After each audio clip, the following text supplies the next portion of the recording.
The meeting will please come to order, and I will ask Mr. Waller to give us a certification of the closed meeting. A resolution of certification of the closed meeting of April 9th, 2020 pursuant to section 2.2-3712 of the Code of Virginia 1950 as amended.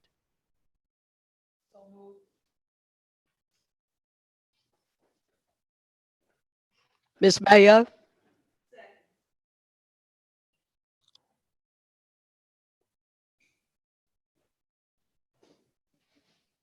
Board members, please vote. Member Jenkins, Yes. Mitnick,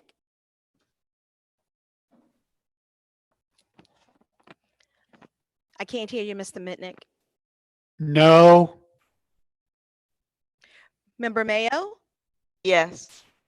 Member Story, Well, I can't certify a meeting that I wasn't. I can't certify a meeting I wasn't at. I don't know what you did. okay, is that a no?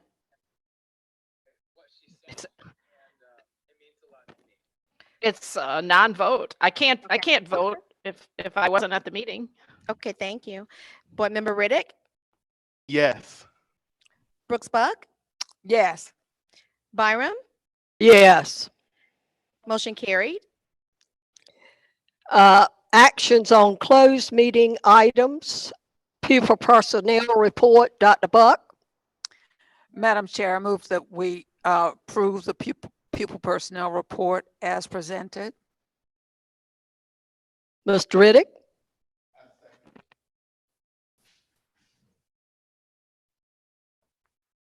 Board members, please vote. Board Member Jenkins, Yes. Board Member Mitnick, No. Board Member Mayo, Yes. Board Member Story, No. Board Member Riddick, Vice Chair Brooks Buck, Yes. Board Chair Byram, Yes. motion carried. The personnel report, Dr. Buck. Madam Chair, I move that we accept the personnel report as presented. Mr. Riddick? I second. Board members, please vote. Board Member Jenkins, Yes. Board Member Mitnick, No. Board Member Mayo, Yes. Board Member Story, Again, I vote no, and the reason is I was not allowed to be at the meeting. So it's a no vote or a non-existent vote. I don't know what took place. okay. Board Member Riddick, Yes. Vice Chair Brooks Buck, Yes. Board Chair Byram, Yes. motion carried.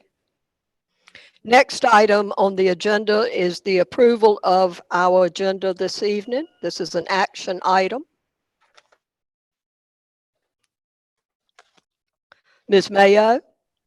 Madam Chair, I move that we approve the agenda as presented. A second. Dr. Buck? Yep. Second.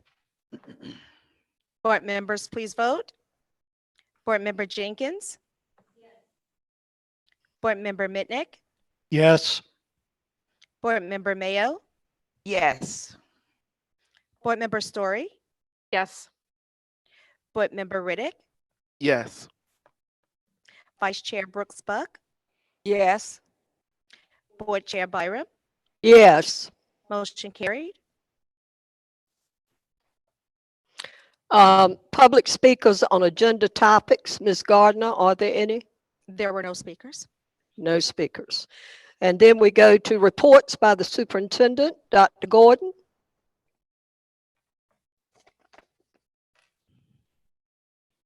Yes, thank you, Madam Chair. A lot of good news we want to talk about during some challenging times here in Suffolk Public Schools. We want to open up with our presentations as the presentation comes up to discuss our state champions. Mr. Littlefeld, are you going to be doing the slides, or will Ms. Ward do that? Ms. Ward will be doing it. Okay, so Antoinette, next slide, please.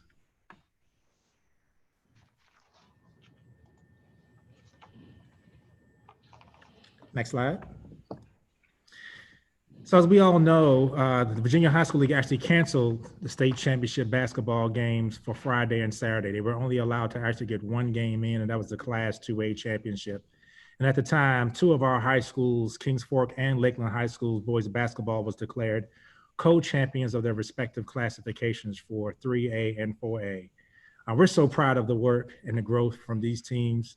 Great jobs by all of the players, Coach Height for Kings Fork High School, Coach Wright for Lakeland High School, outstanding seasons. And I had conversations with players and coaches as the season went forward. And I let them know, we have a really good chance to make the state tournament. And never in my wildest dreams would I have thought that we would have had two of our schools that would actually have been participants in that. And it's just a wonderful thing to see. They exemplified true talent and determination.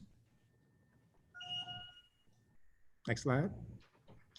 So we'll take some time here to recognize the Kings Fork team players, Jaden Epps, who also served as the Class 4A Player of the Year, Quentin Livingston, who was also second team All-State, Tyler Chapman, George Beal, Brevion Campbell, Ryan Height, Ray Owens, Monty Hill, Jaden Pettis, Mikael Miller, Tavion Davis McCray, Javon Tyler, Deron Jackson, Tijon Moody, Jamal Moser, and Sincere Sharp. And Coach Rick Height was also the Class 4A Coach of the Year. So an outstanding job by the Kings Fork High School Bulldogs this season. Next slide. For Lakeland, the Class 3A champions, Kamari Artis, who was first team All-State, Raymond Bellamy, Clint Wright Jr., who was second team All-State, Devontae Saunders, Julian Smallwood, Luciano Hamlin, Cameron Hargraves, Tashawn Allen, Deshaun Wiggins, Calvin Williams, Sean Mitchell, and Jaheim Harrell. And this Lakeland team was a very experienced team, several seniors on that team. The Kings Fork High School team, however, is very young. Things from all of our programs, including Nansemond River High School next year. It would be great if Suffolk Public Schools could have a Class 3A, 4A, and 5A schools in the state championships next year. So coaches, I'm not putting any pressure on you all, but I would love to see that.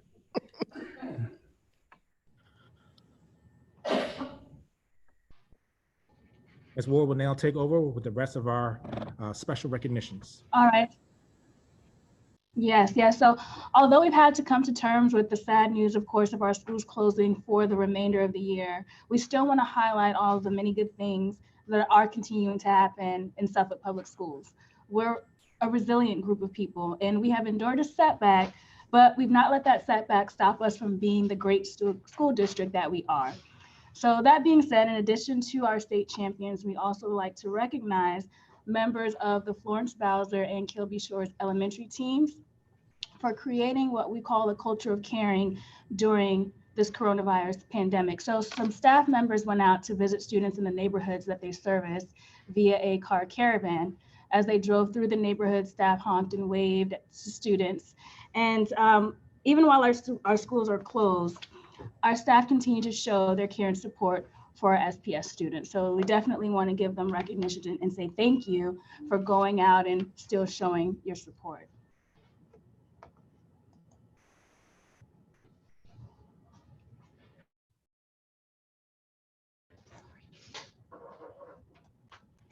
Now, during our school closure, some schools also decided to have a virtual Spirit Week. Here we have a Spirit Week shown by John F. Kennedy. Monday was Crazy Sock Day. Tuesday, What Are You Watching or Reading? Wednesday, Team Spirit Day. Thursday, Pet Day. And Friday, Wolverine Pride Day, where students and staff show their pride by wearing black and yellow.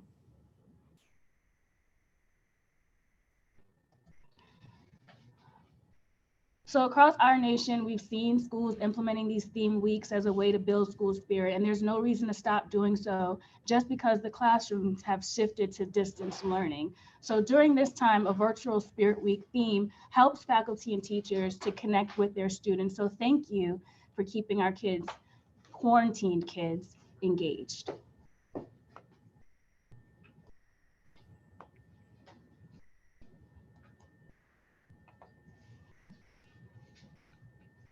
Now, many of you have been seeing the school buses out and about, and that's us for our meal distribution. Making sure that our students have the opportunity to have healthy and nutritious meals despite the school closure is important to us all. Our SPS Food Services and Transportation team made sure that our students received breakfast and lunch. The meals were distributed via bus routes, and Kings Fork High School served as the food distribution hub where parents could pick up meals in the school lobby from 9 a.m. to 12 noon. We're thankful for the support of these departments and know that it wouldn't have been possible without them.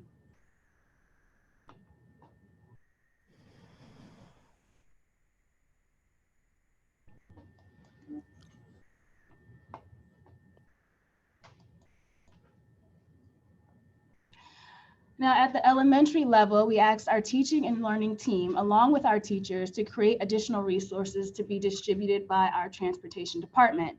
The packets contain subject level material for grades pre-K through 5th. The packets were distributed on Monday, March 30th and Tuesday, March 31st.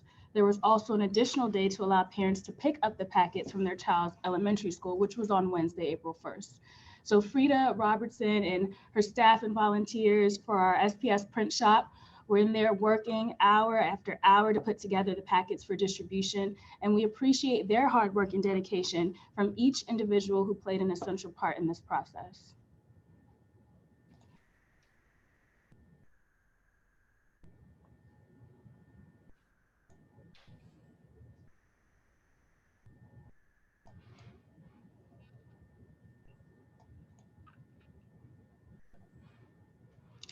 At the secondary level, SPS will use the online instructional platform Edgenuity to provide our students with the learning curriculum for the fourth 9 weeks.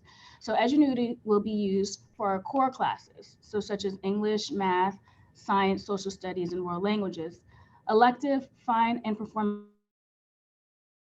arts, career and technical education, and health and physical education courses will continue to use Google Classroom for instruction. With our new SPS Connect one-to-one device take home initiative, secondary students are able to access digital learning resources at home, delivered via Google Classroom or through Google folders shared by their child's teachers. So we definitely want to thank our teaching and learning team for being able to transition so smoothly to a virtual learning environment to keep our students engaged and on track as they go through this stay at home.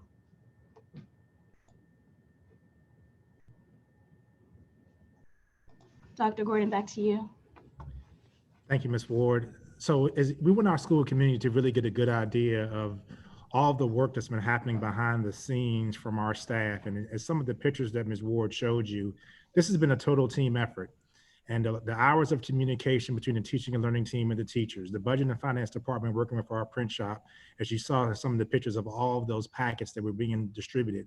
And we actually were working on those packets from around 6 a.m. to around 7 p.m. tonight. And that was just to prepare them for shipping before Mr. Napier's team put them in the vans. And we also had them placed on buses, et cetera. And we've gotten a lot of great positive feedback about our meal distribution plan. Kudos to Dr. Whiting and his team. We're using Kings Fork High School as our home base for that. It's just something that we want to try to make sure that to get our families to understand that we're all in this together. And it's a great way to be able to support. The feedback that we've seen has been very, very positive. Thank you all for all of the comments that you sent in, and even some of the suggestions that you all have had that, we're hoping to make things as efficient as possible. And, a lot of people were believing that just because physically we have not been in school since March 13th, that did not mean that the learning was going to stop. It just meant we did not have the four walls of a classroom. And we're going to, when Dr. Harrison presents a little bit later on this afternoon, we're going to go into some details about the plan. But just think about all the love that we've seen from the teachers driving through the neighborhoods, the virtual spirit weeks that Ms. Ward highlighted at John F. Kennedy Middle School, and some other schools have done that too. Just to let them know, let our students know that the teachers are thinking about them, they miss them, because to us, that's what it's all about. Each time I start a letter, I started off with SPS family for a reason, because I really believe that in Suffolk Public Schools, we have such a great tight-knit group, and we wanted to take the time just to highlight some of those things for you. Thank you, Madam Chair. Anyone have comments? I just want to say thank you to all of the individuals involved putting all of this together has not been an easy task. And it once again proves that we are a vigilant group and that we can work together as a team. And team is most important. And Dr. Gordon, next topic. Madam Chair?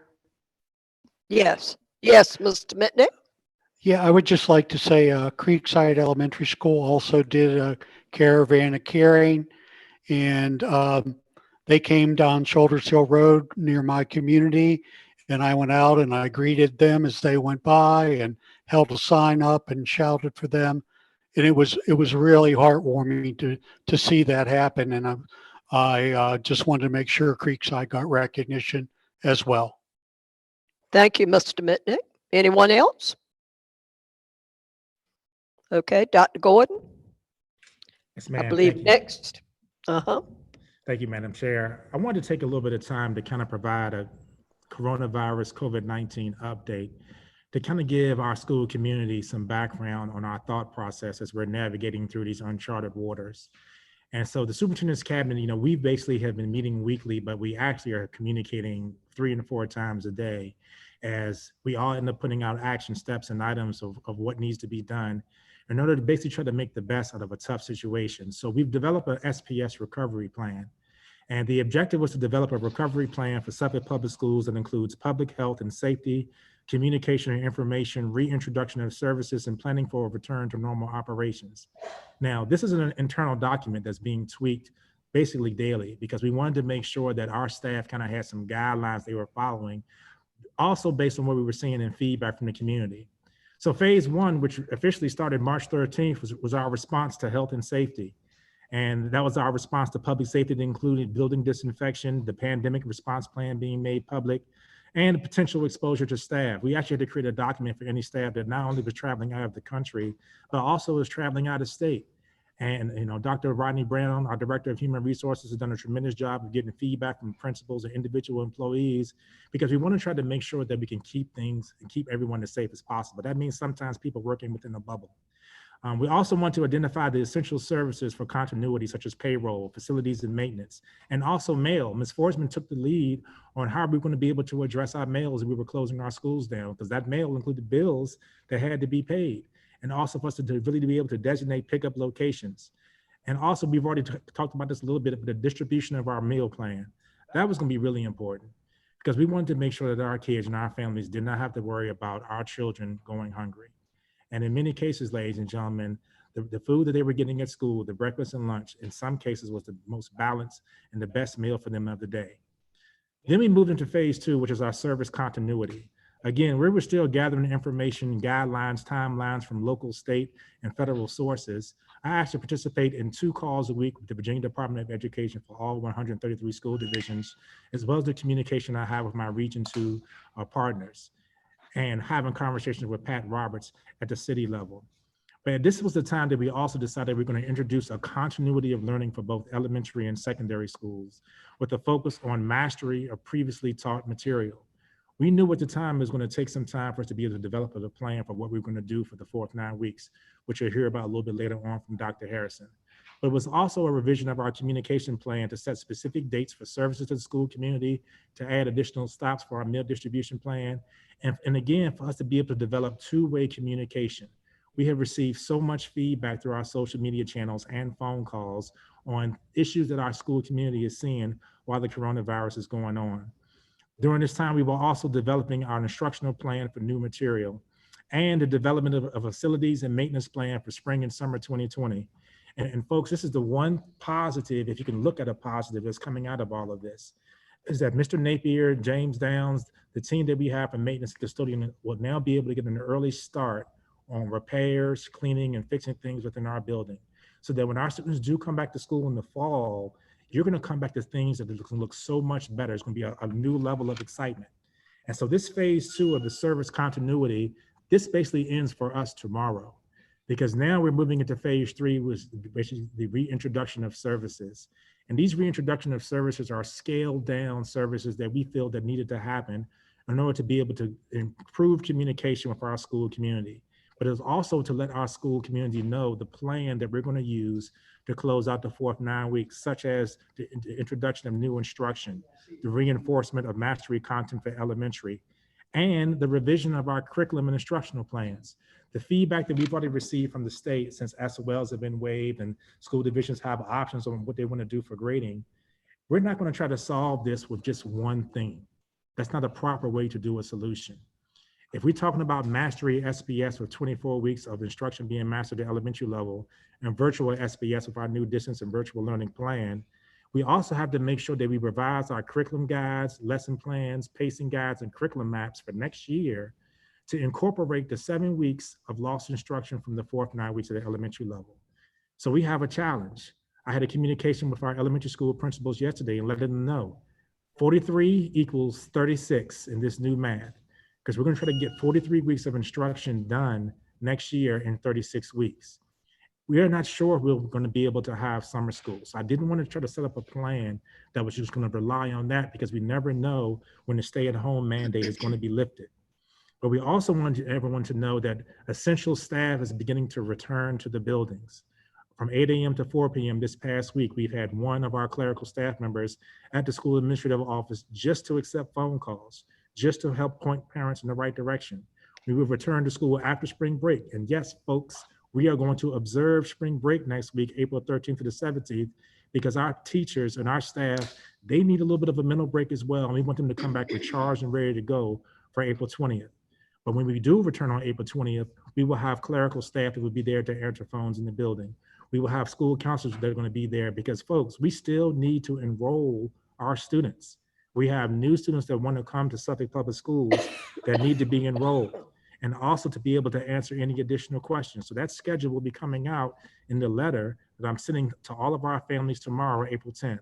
We will have a summary of some of the things that we spoke about today, but we will also have a letter that documents and plans out what our vision is for the rest of this fourth 9 weeks. It's also the finalization of our facilities and maintenance plan. Mr. Napier has already had his folks coming back in to cut the grass, and we're going to starting some painting. We started our architectural study. I mean, things that are still going to happen in our buildings. But I need to remind everyone that our schools are not open to the public. You may call, but you can't come in right now. We will set up additional dates for those folks who did not get an opportunity to come pick up their personal items. We are going to set a schedule for our teachers to come in to clean out their classrooms. That's probably going to happen sometime in mid-May. But right now, you can call the schools on the designated days that will be in my letter tomorrow, as well as the school websites. You can call the school administrative office from 8 a.m. to 4 p.m. every day. We will be there and be available to answer your questions. And then finally, what we're all looking for is phase 4, which is the return to normal operations. Ladies and gentlemen, I wish I could give you a set date for that, but right at this point in time, we just don't know. So while we don't know, when we're trying to get our return to normal operations, what we're going to do is make sure that when that does occur, we are ready in every way when it comes to our facilities, when it comes to our instruction, when it comes to our planning. Dr. Rodney Brown, our Director of Human Resources today, did 4 virtual interviews. And yes, some offers were made. We're going to do some things behind the scenes with our virtual capabilities, and SBS Connect has been the best timing that we could possibly think of. And depending on what things happen, we're looking to expand that down more into the elementary grades if we can afford it. But we just want to be able to provide our school community with some insight into what our COVID-19 plan is. We want to thank everybody for their patience. This is something new that is not in any textbook, and everyone is figuring this out at the same time. But one of the things I can share with you, several school divisions across the Commonwealth of Virginia are now looking at Suffolk Public Schools for the model that we have set up, because our model is serving our students, our model is protecting public safety, and most importantly, our model is keeping kids first. Thank you, Madam Chair. Thank you, Dr. Gordon, and thank you for being such a visionary leader of Suffolk Public Schools during this difficult time. And now we have information from Dr. Gordon on benchmarks.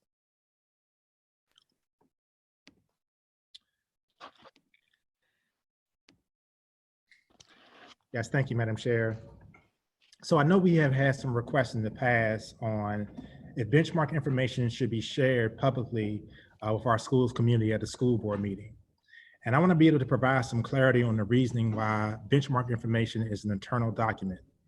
Benchmarks are internal assessments that are used by teachers and administrators to determine student comprehension of standards, as well as teacher effectiveness of instructional strategies. They are not a predictive indicator of student achievement or standards of learning assessments, but more of a snapshot in time of instructional material that was covered. Benchmarks also allow both teachers and administrators to determine what instructional strategies were successful and those that were not, and if the material should be taught in a different manner. Now, I'll be honest and tell you that we've also experienced several issues this year with our online platform of Performance Matters, a subsidiary of PowerSchool. These issues included teachers and students being locked out of tests, test freezing, and having to be restarted, just to name a few. In our opinion, this also caused reliability and validity issues with the results from those assessments. Suffolk Public Schools is the largest client of Performing Matters in the state of Virginia. Based on the number of assessments given, and before our school closure, we had meetings set up with executives from PowerSchool to discuss our concerns and the continuity of our contract. We are in the process of rescheduling that meeting for later on this spring. Now, as I stated when I took this position and have reiterated to all the faculties at every school, it is our plan next year for the 2020-2021 school year to reduce the total number of assessments. We are looking at a model in which students would have no more than 3 major assessments, tests, projects, etc., per 9 weeks. This would include benchmarks, PALS testings, SOLs, etc. We feel that there has been a significant amount of instructional time lost due to the abundance of testing that we have participated in the past. Now, this is not to say that assessments will lose their level of importance, but instead will be revised to increase the instructional time in the classroom. This is even of greater importance at the elementary level, as we plan to teach the material from this 9 weeks at the beginning of the 2020-2021 school year.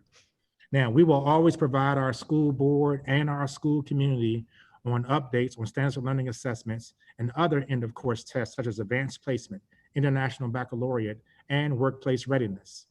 These will happen more than likely in the month of October after all scores are finalized. Also, the Virginia Department of Education is in the process of fully waiving the accreditation accountability for the 2019-2020 school year, so those benchmark assessments would have been moot anyway. Our biggest concern right now is finding ways to be able to measure growth for our students for next year.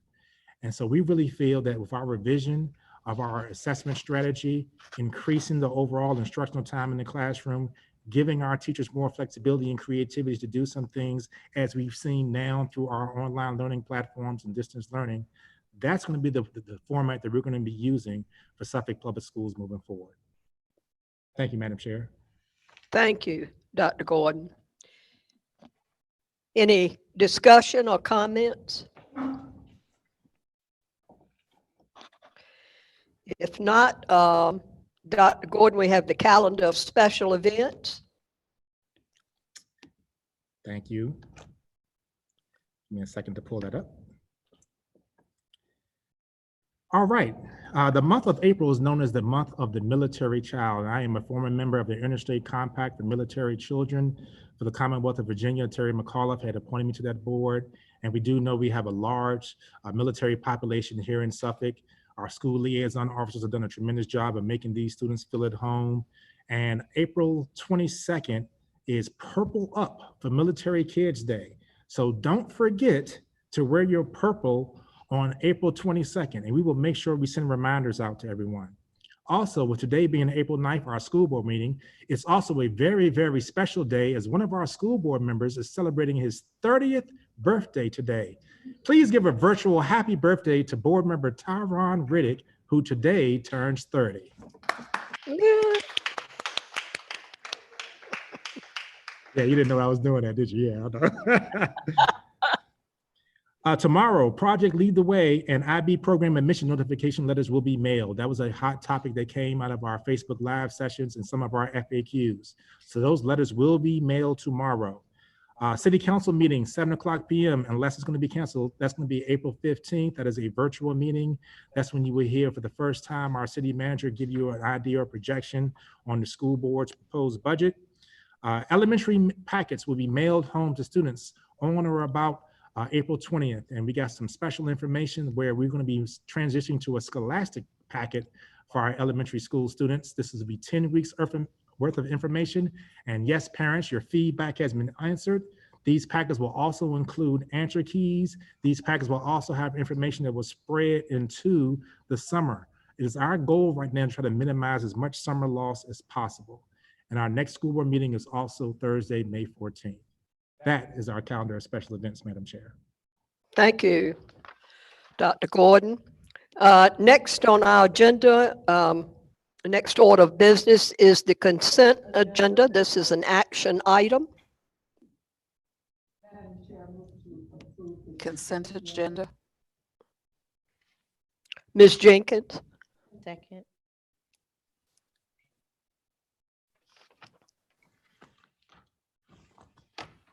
Board members, please vote. Board member Jenkins, Yes.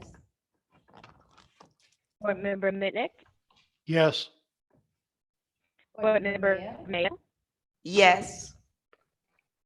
board member Story. Yes. Board member Riddick, Yes.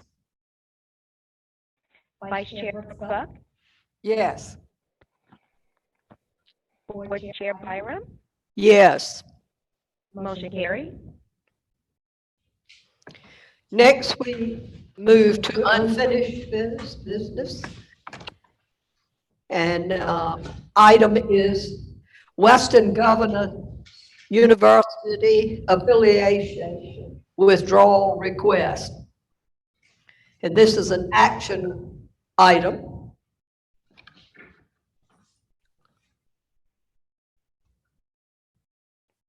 Madam Chair, I move to approve the Western Governors University affiliation withdrawal request. Ms. Mayo? Second. Board members, please vote. Board member Jenkins? Yes. Board member Mitnick? Yes. Board member Mayo? Yes. Board member Story? Yes. Board member Riddick? Yes. Vice Chair Brooks Buck, Yes. board Chair Byram, Yes. motion carried. Next, we have under new business, resolution 19/20-28, a resolution approving and awarding with HMH to provide textbooks for Math K2 for Suffolk Public Schools. This is an action item.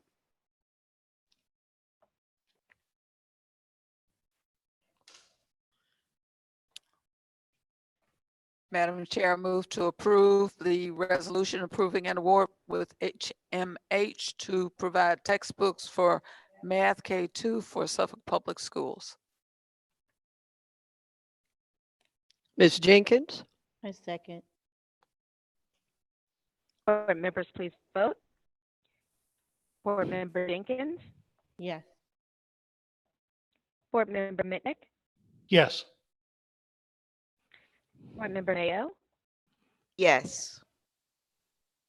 board member Story. Madam Clerk, could I ask a favor, please? You went so quickly into the vote that there wasn't time for us to ask a question. So if I had my hand raised, but it was very quick. So if you could just, after a motion is put out there and then second, if you would just give a minute so that someone has a chance to see it. I vote yes.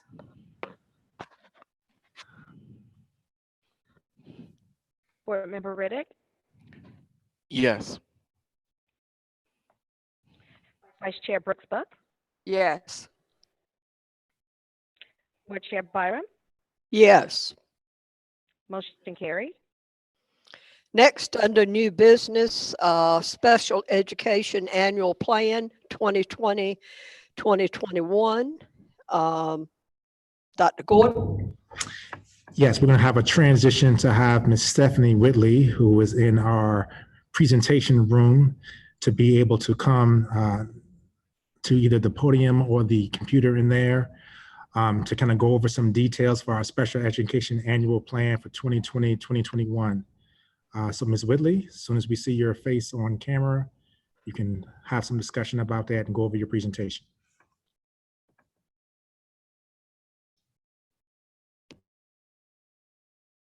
Go ahead, Stephanie.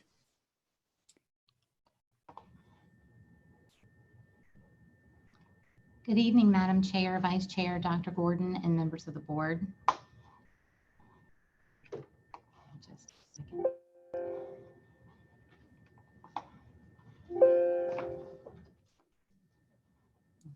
Stephanie, let me drive for a second. Oh, gotcha.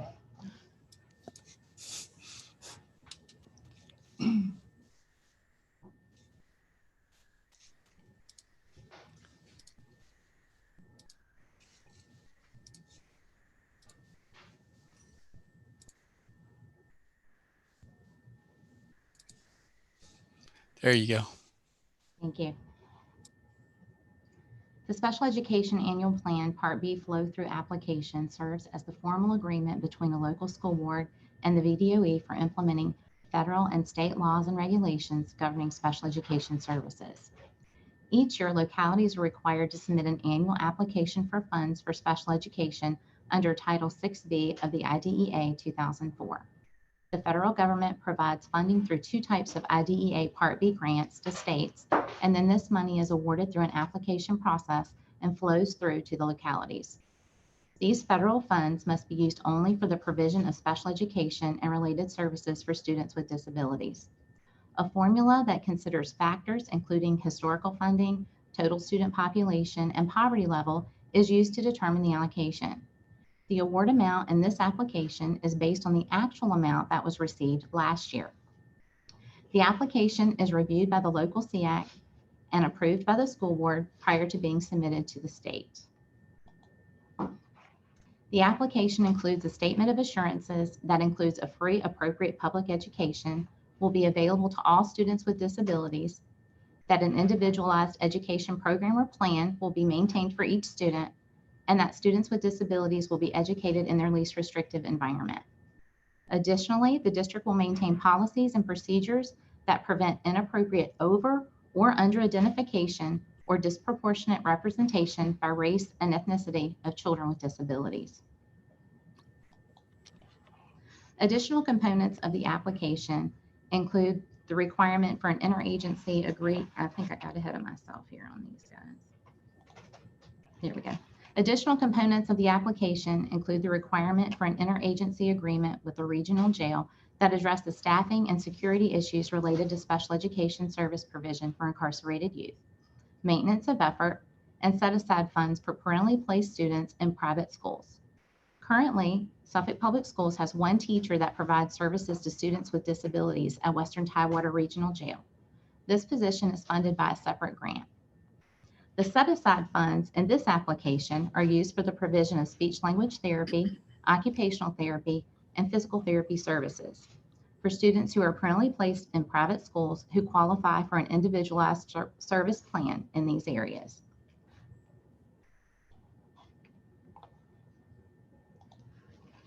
The mission of the Special Education Department of Suffolk Public Schools is to meet the individual needs of each eligible student through the provision of specially designed instruction and to ensure a free and appropriate education that allows students to excel to their full potential beyond graduation. Students receive special education services under 13 categories of eligibility. This is an overview of the number of students served in each of the categories.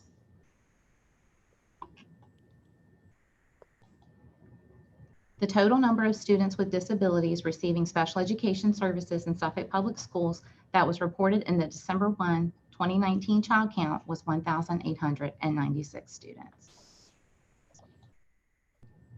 There are two subgrants under Part B of the IDEA. Section 611 is provided to support special education for school-age children and will be used to pay salary and benefits for special education teachers, teacher assistants, job coaches, and special transportation bus assistants. This year's application allocation is $3,013,978. Section 619 is provided to support children aged 3 to 5. and will be used to pay a portion of the salary and benefits for an early childhood special education teacher. This year's application allocation is $60,959. The next steps in the application process are to obtain board approval and submit to the state by May the 8th. Thank you, Ms. Whitley. Anyone have questions or concerns? If there are no questions, Dr. Buck, you have any? Okay, if there are no questions, then Dr. Buck moves to approve. Is there a second? Ms. Jenkins? I second. Board members, please vote. Board Member Jenkins, Yes. Board Member Mitnick, Yes. Board Member Mayo, Yes. Board Member Story, Yes. Board Member Riddick, Yes. Vice Chair Burkluck, Yes. Board Chair Byram, Yes. motion carried. The next item under new business, CCCRI and Service Learning Plan. Dr. Gordon? Yes, thank you, Madam Chair. This presentation will be done by Dr. Harrison, our Assistant Superintendent for Teaching and Learning. And just to tee it up for Dr. Harrison a little bit, this is a transition that all school divisions are having to go to as we move away from community service and those types of hours to having a more of an emphasis on service learning. So at this time, I'll turn it over to Dr. Harrison. Hopefully she has the camera in front of her and she's ready to go with the presentation. Dr. Harrison? Thank you, Dr. Gordon. Good evening, Madam Chair, Vice Chair Dr. Brooks Buck, school board members, and Dr. Gordon. I wanted to just share with you this evening a proposal that we'd like to make to transition our school division from a focus on community service hours to a new focus on service learning. As you are aware, currently SPS students must earn 50 hours by April of their senior year as a local graduation requirement. Activities that they participate in must benefit a school or nonprofit community organization, and we have some exceptions that apply, but generally our students must be engaged in some type of community service related to supporting our community in some way. Students have to submit those hours for verification to their school counselors, and then an appeal process is in place, and that's handled through the superintendent's office. So here I've shared, and you're very familiar with the program, the initiative, but you see here just a sample of some of the types of community service activities that our students have participated in over the past few years. And this includes, this is certainly not an exhaustive list, but just to highlight a few, volunteering in the elementary LEAP program, repairing and shelving books at local libraries, setting up and cleaning at churches and local events, providing Thanksgiving meals with local organizations, serving in soup kitchens, participating in school and community beautification projects, and assisting hospital staff in a gift shop and other departments. But as we consider transitioning from community service to service learning, I wanted to highlight the new requirement for school divisions to meet the state's College and Career Readiness Index in the state's accountability accreditation system. So the College and Career and Civic Readiness Index will be a school quality indicator for high schools effective with the accreditation ratings for the 2021-2022 school year. The index will measure the extent to which students successfully complete advanced coursework, career and technical education coursework and credentialing, and work and service-based learning.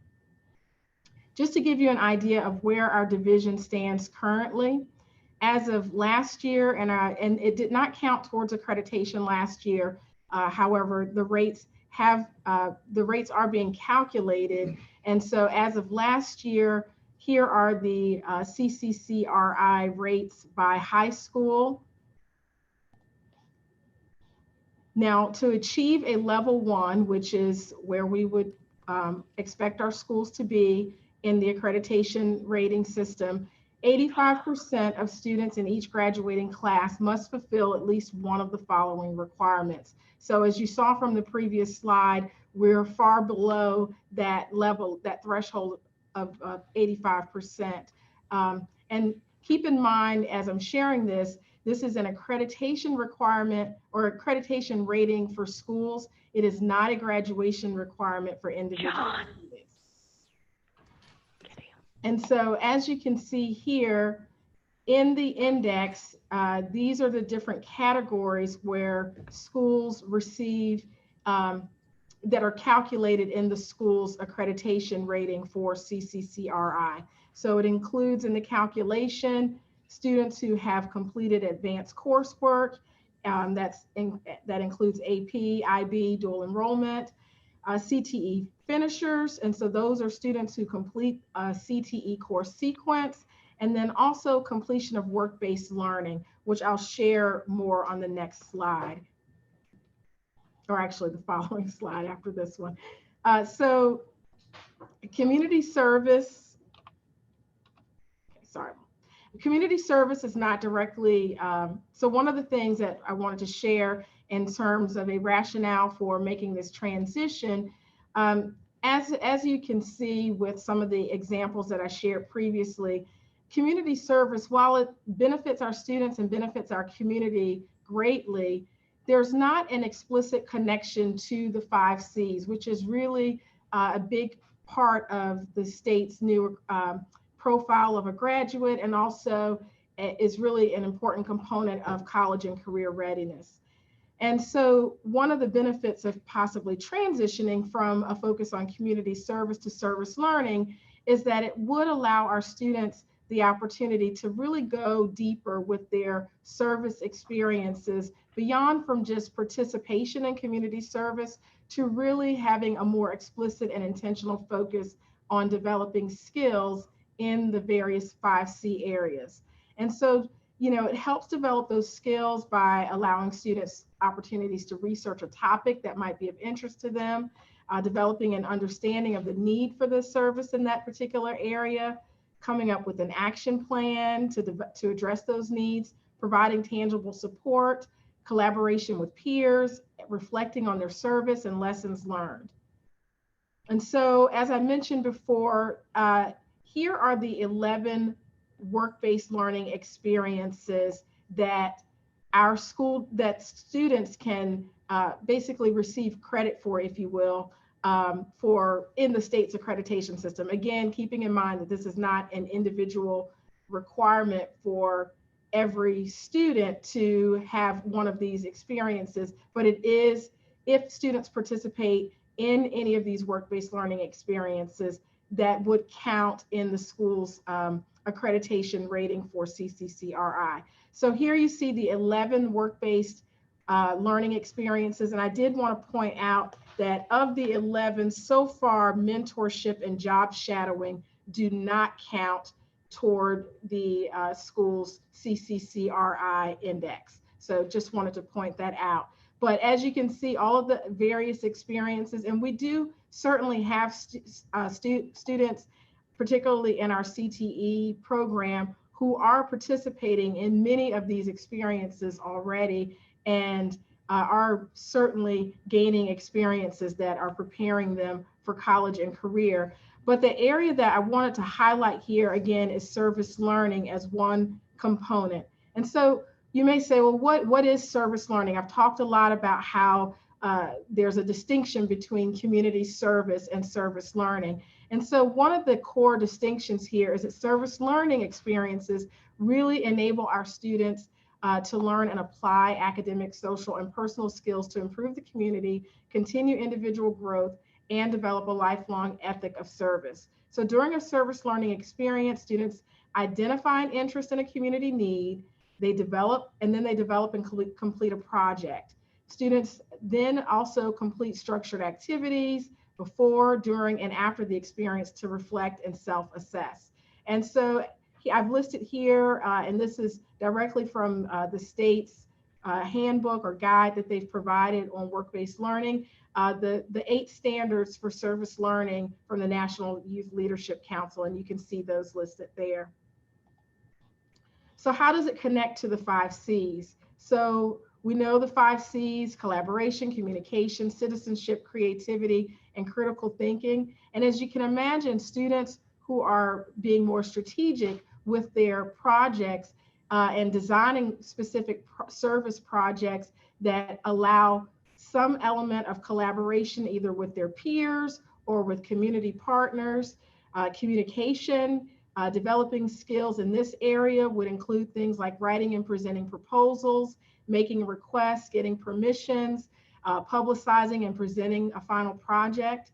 Citizenship, students would grow to understand more about how laws and regulations impact their particular area of focus for their service learning projects, and then find ways that they can actually engage to improve this area, or perhaps bring awareness to an issue that relates to the community and that could improve the community in some way. Creativity, opportunities to publicize and advertise their projects, and then critical thinking skills would be developed by actually designing a project that can meet a community need or solve a problem in the community. So the proposal is, as we are ensuring that our current SPS students currently have the community service requirement, we want to ensure that to provide a more meaningful experience to our students, we want to ensure that they have something that would allow them to directly connect more to the 5 C's. And so thus we're proposing that we replace the community service requirement with a new service learning requirement for all high school students. So implementation of this, and this is just a snapshot of some of the steps, next steps that would be required, but we will begin by identifying specific courses where students will have an opportunity to complete a service learning project. This would include courses like environmental science, VA US history and government, possibly some additional CTE courses. Also, looking at the next step would include teachers determining if they want to integrate a specific project for a grade in a course, otherwise allowing students to complete projects aligned to a course along with the support of their teachers, and then having their teachers sign off on completion. And so that process would be formalized with specific forms that students would need to complete, outlining their projects, indicating how they're partnering with the community to implement their projects, and so forth. And then providing a list of students completing the projects, or that a list will be provided so that counselors can enter that data in eSchool, and then school counselors, and now the counselors actually monitor community service hours. So moving forward, if we move in this direction, counselors instead would monitor the completion of service learning projects for students. Here's some current examples. So one of the things we were able to do this year, just on a very limited piloting basis, we actually started with CCAP this year, implementing some service learning projects that are aligned to the course content in their courses. And again, this was unfortunately, with school closures happening in March, many of the students were not able to complete these projects, but these were things that were underway in many of these courses. So just to highlight a few, so in cosmetology and barbering, you can see where students partnered with a local barbershop to provide hair maintenance and services for those who are financially challenged. Cybersecurity course, we had students who were planning to host an IT workshop and seminar for the community. In the veterinary science and early childhood education courses, they actually partnered up and were planning to offer training on pet safety. And then the EMT course, students were planning a workshop with a local church planning to offer workshops at a local church, school, and daycare center. And so these are just some examples of the types of projects that students were that were underway in our CTE courses at CCAP that were closely aligned to the content of the course.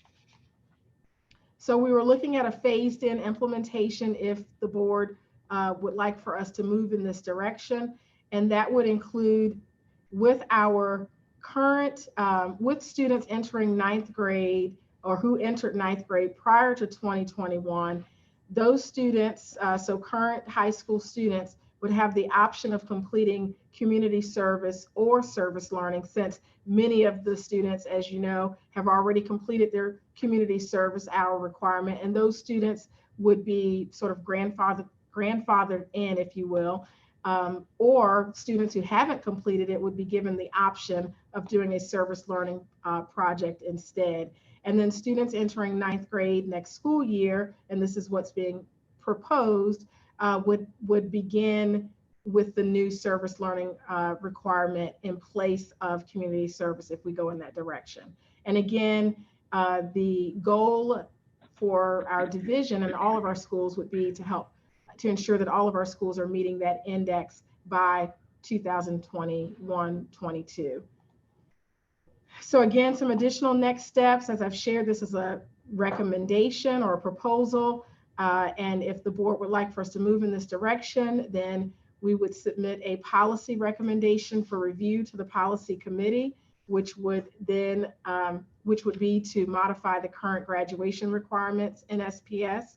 If the policy is approved, then the program of studies will be updated. And then the SAO and school level staff will take the lead on monitoring and managing service learning. And we'll identify the courses where service learning will be embedded, and will provide professional development to those teachers. And this will include professional development in project-based learning. And we already have a particular model that we are planning to use if we move forward with this proposal. And then the next step, and this is something that we'd like to do whether this is approved or not, and that is to apply to become a school division of innovation with the Department of Education and apply for grant funding, because we do want to offer service learning opportunities, whether or not it becomes a substitute for community service. It is the direction that we think it's important to embed some of those experiences in our courses either way. And so with that, we're hoping that our school division will be selected to be a school division of innovation so that we can pursue some of these opportunities for service learning and apply for grant funding to support service learning embedded in our courses. And that concludes this presentation, and I will pause now for any questions that you may have. Questions, concerns? Dr. Buck? I have some questions, Dr. Harrison. One, I'd like to know how the index is used now when you assess the community service hours we had and came up with the 56% or whatever. How is that used now? That's the first one. Great. And actually, if I can, John, I'm not sure if you're controlling the screen, but if I can go back to the PowerPoint.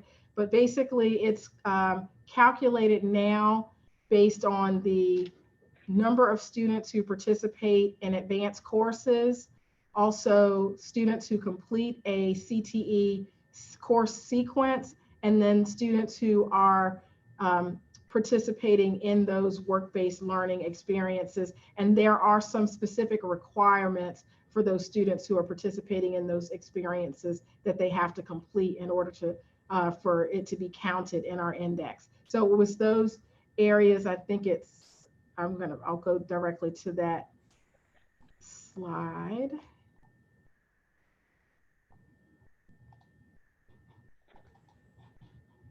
I'm not sure if you, okay, so hopefully you can see the screen here. So these are the elements that make up that index currently. Okay, so advanced courses, I've got advanced courses, CTE finishers, and completion of work-based learning. Yes, ma'am. Those are the three elements. Yes, okay. Those are the three.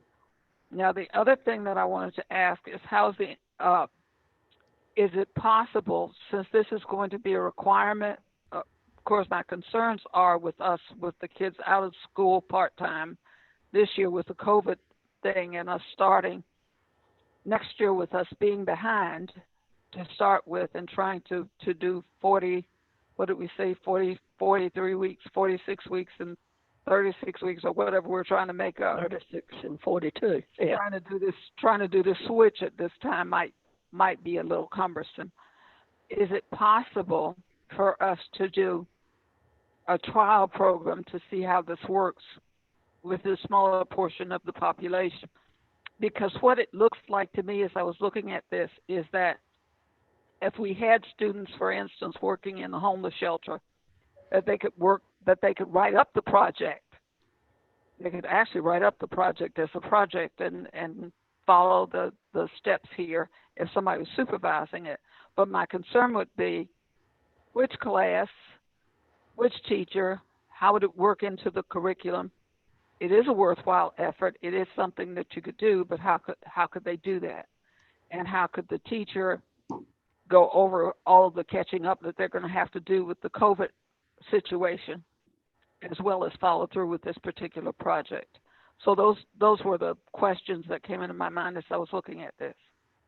And those are great questions and definitely understandable concern regarding the extended school closure that we're experiencing. We certainly started down this path of proposing this and coming up with this plan prior to the extended school closure. And so, we're certainly will move forward in whatever direction, the board would like for us to for next year. One thing I will add is that with the service learning, the purpose is really to enhance the learning in the classroom. And I'm not sure if I really was clear on that point, but one of the distinctions between the two is that with the community service, it's not necessarily tied to the curriculum in any way. It isn't tied to the curriculum. And so making more of a curricular connection. And we did have some teachers, and again, it's very preliminary, but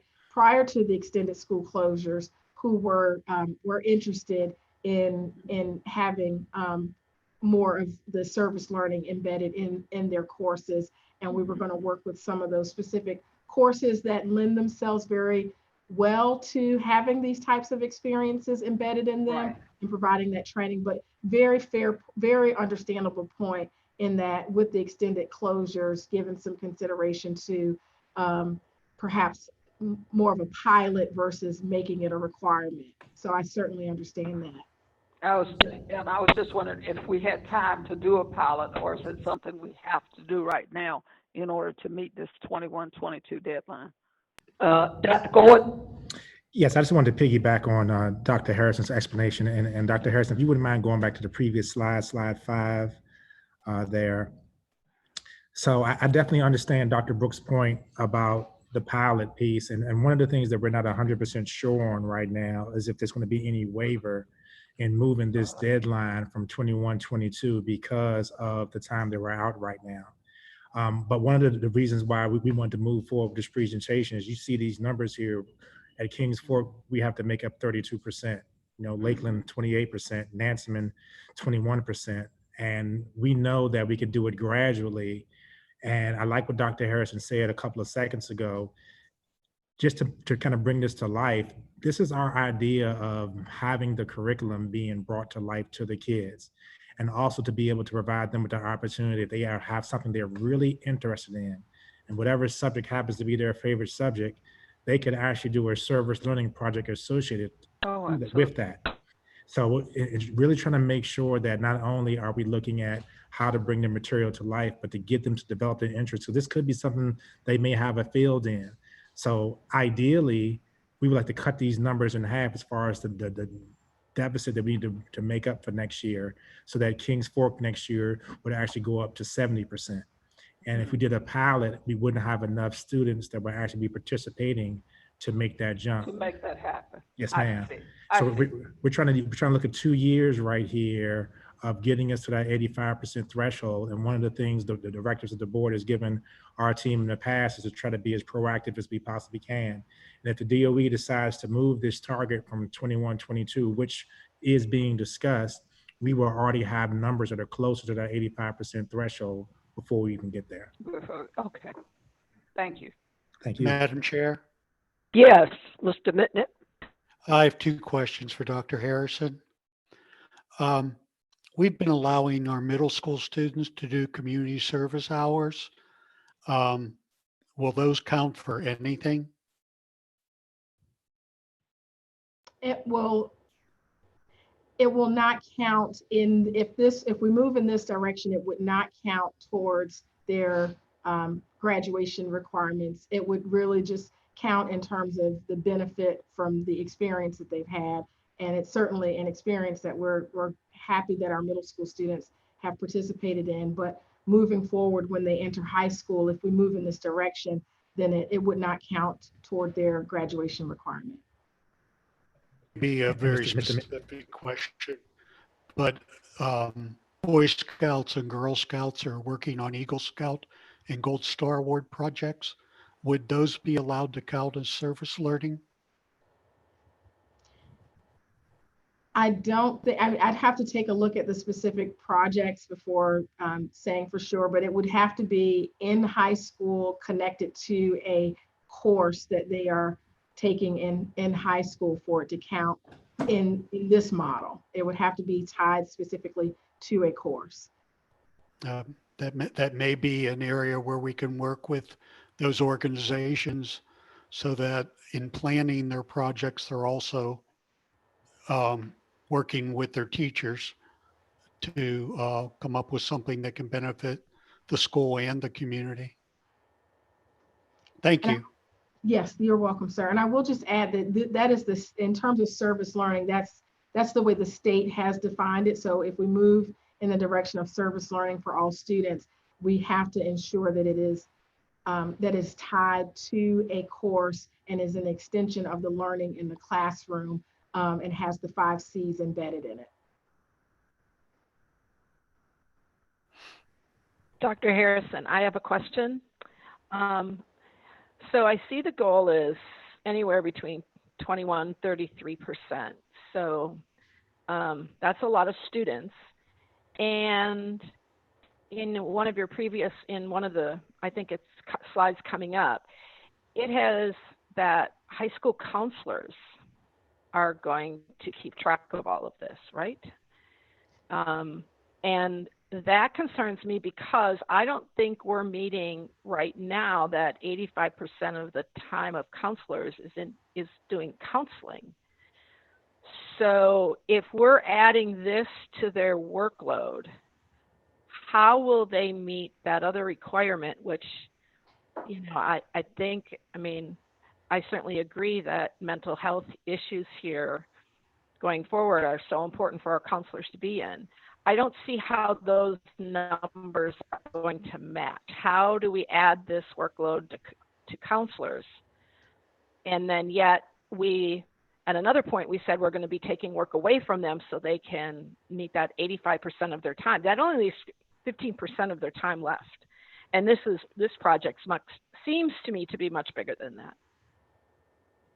Chair. Dr. Gordon. Dr. Harris, I'm not sure which slide it was, but you had one of the slides near the end that showed that the responsibility for this would also fall on members of the school administrative office staff.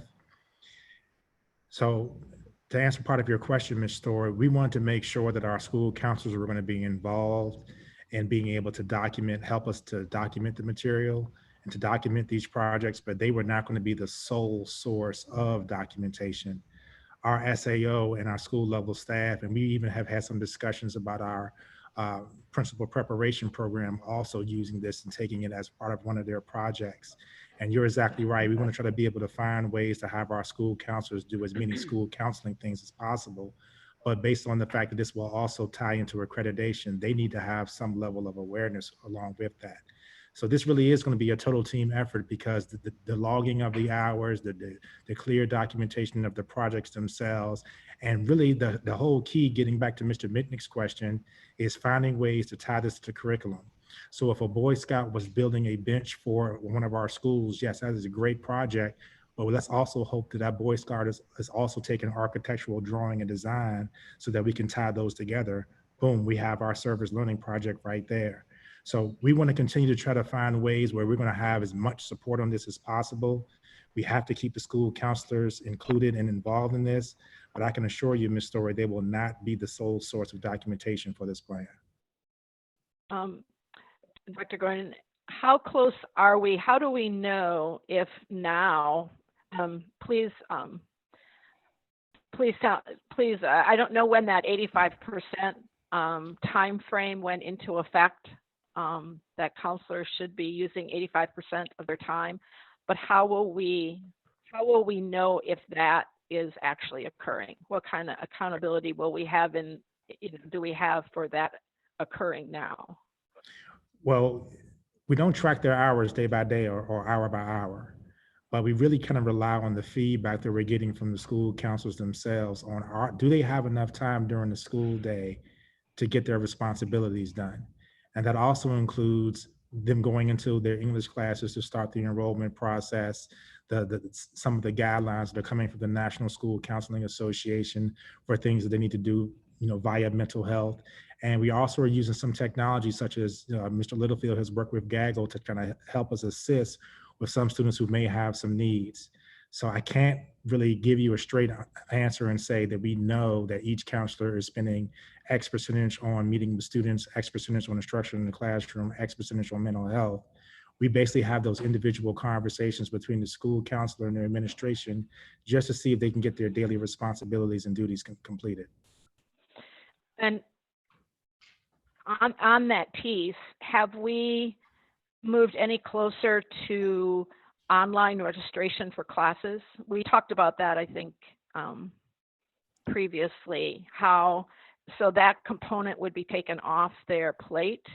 Are we any closer to getting the technology for that? Because I know that definitely the technology exists out there, and you probably know that too. So Yes. How close are we to having that happen so we can take that off their plate? Very. But one of the things that we're checking on is to make sure that we do not violate any of our HIPAA laws, student confidentiality. As a matter of fact, Dr. Rice and Mr. Littlefield and I were literally working on that earlier this week because we need to really kind of expedite this a little bit because we don't want to have as many families coming into our school counseling departments to be able to enroll. We want to make sure that all of our forms, our first phase is to making sure that all of our forms can actually be filled out online. The second phase is to making sure that we have a secure Dropbox or location, just in case we are able to submit that electronically. And some of the programs that we've seen, unfortunately, Ms. Story, they cost a little bit of extra money. But I have a lot of confidence in Mr. Littlefield, who's trying to find some additional strategies. And we're also getting feedback from our school counseling leads to be able to expedite that process. And that's part of the things that we're talking about for our reintroduction to some of our services starting April 20th. We are moving in the right direction for online registration. I can't guarantee you that it's going to be locked and ready to go for the remainder of this school year because we have, of course, some other major things that we're dealing with. But I'm confident in telling you that that will be something that we will have in place for 2020 and 2021. Well, that'd be great. And I think it's well worth the money. I think it should be a very good program. I think it is really a service that has occurred around the United States for quite a while. And I think it's worth the money to get a good program for that. So I'm glad to hear that. The other thing would be our counselors spend a lot of time in testing. And so the reduced testing that I hear you talking about is great. Again, that's also on their plate, and that can take up a lot of time. So I hope that we really can somewhat monitor, ask, get feedback. Is 85% of their time, are they really using that with counseling efforts with kids so that our kids' mental health doesn't fall through the crack just because we have them so busy doing other things? That would be my that would be my hope. So thank you. This program looks good. And thank you for answering my questions, Dr. Gordon. Any other questions? Mr. Riddick? Madam Chair, I have two questions. The first question is, would a student be able to graduate without completing a service learning project? That's a good question. And so we were proposing that it replaces the community service hour requirement. And in that case, it would be a requirement for graduation, and a student would not be able to graduate without it unless waived by the superintendent under special circumstances.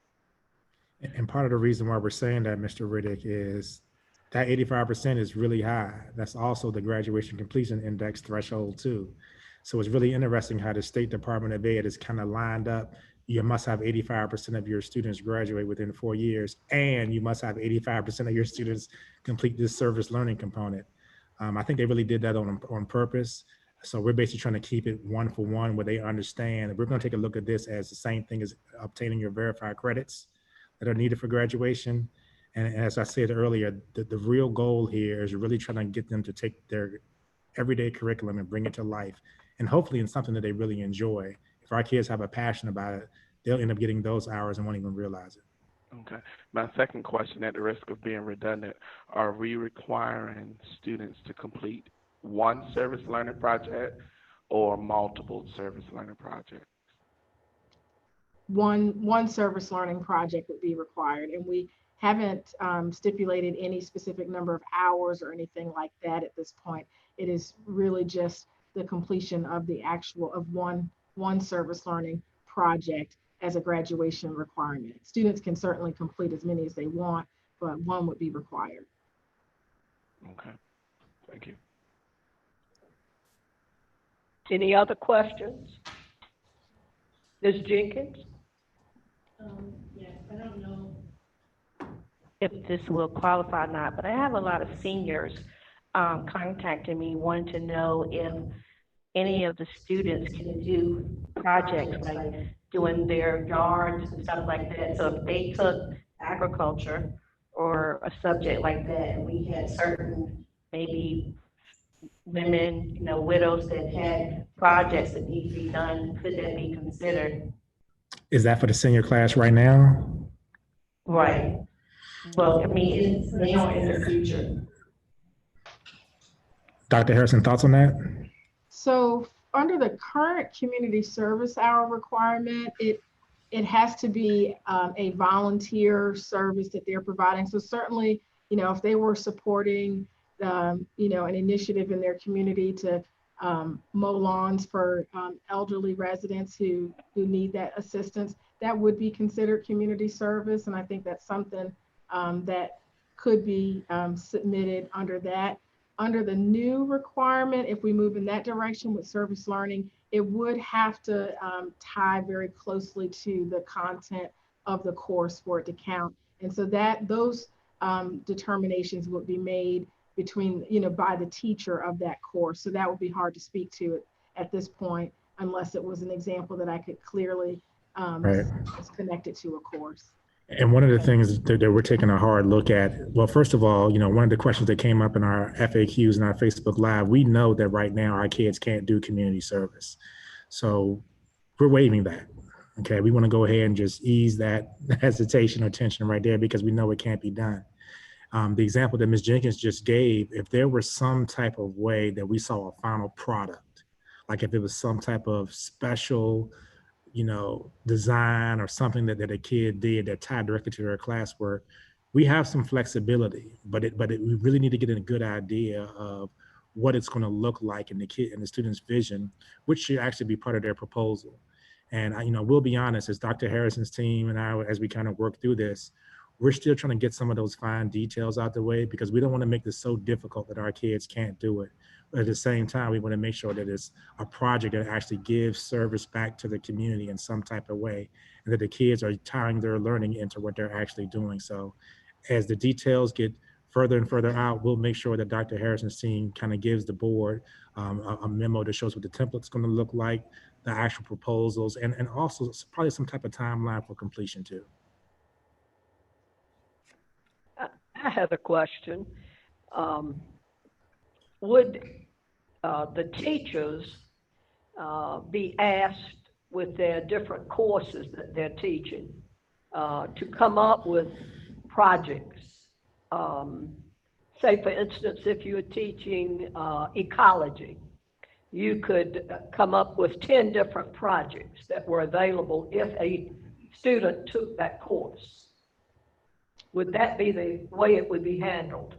That's a very good question, Ms. Byram, and it's the intention with service learning is that these are student selected projects, but certainly we would expect our teachers to provide a lot of guidance and support and to provide examples, but not to necessarily limit students to just the examples that a teacher might provide. But we certainly would work with our teachers and provide training and help them generate some ideas for students to consider for service learning projects in their courses. But at the same time, again, we want students to also be able to connect to projects that really are sort of passion projects for them, that are tied to their interest and particular causes in the community that they want to make a difference in. So a little bit of both.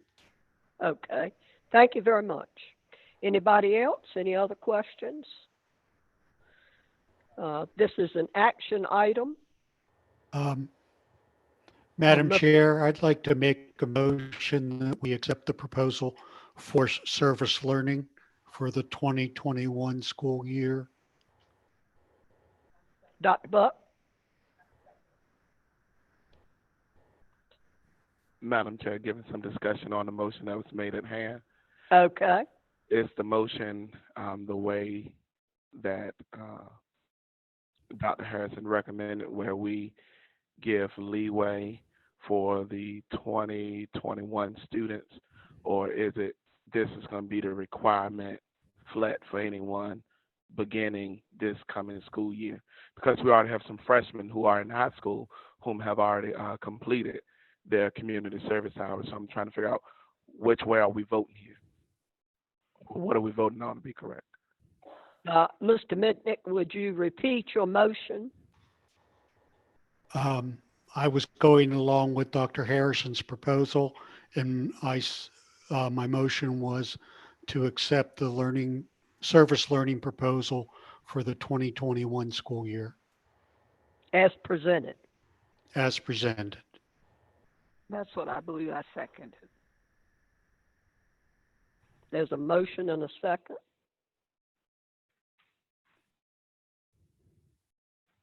Board members, please vote. Board member Jenkins? Yes. Board member Mitnick? Yes. Board member Mayo? Board member Story? Yes. Board member Riddick? Yes.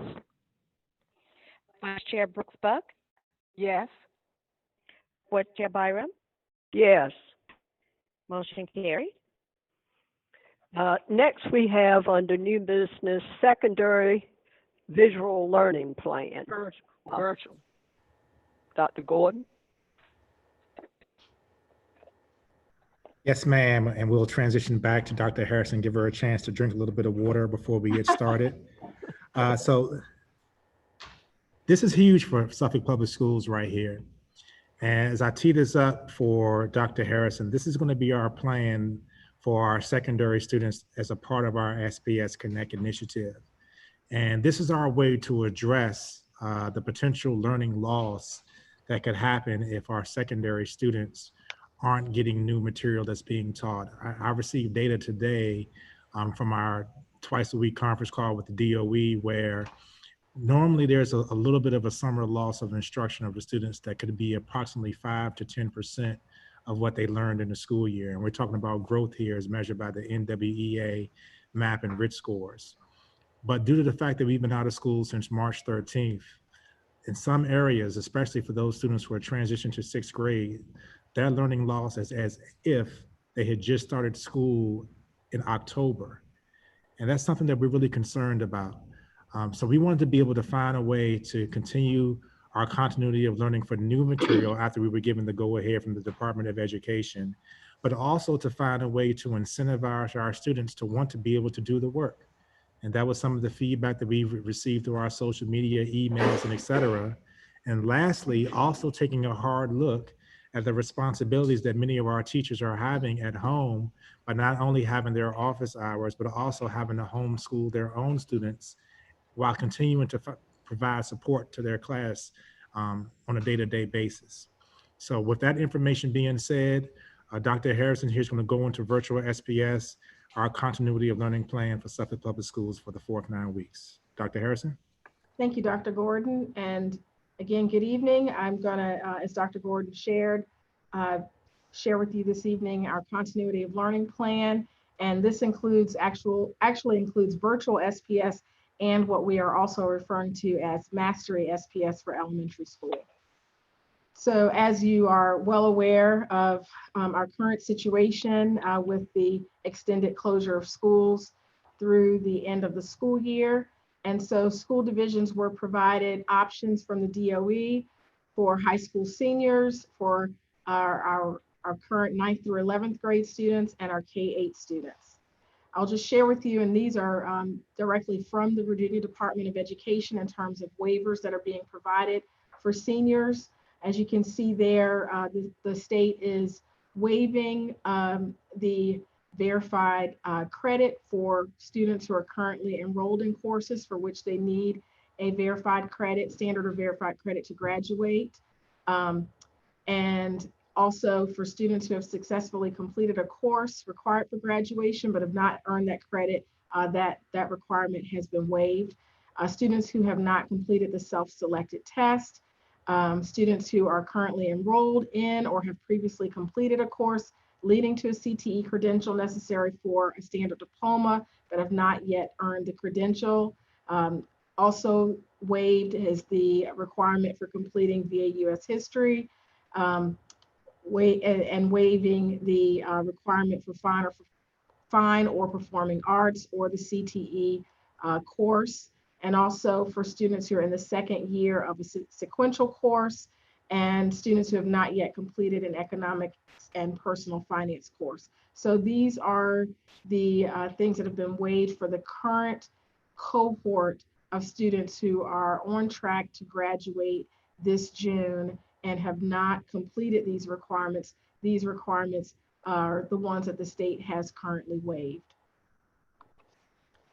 And here are some options that have been provided for current 9th through 11th grade students. So one of the things that we, and Dr. Gordon mentioned this earlier, that we have been working on is identifying content that had not been taught as of March 13th and developing learning modules to address the missing content necessary for awarding credit.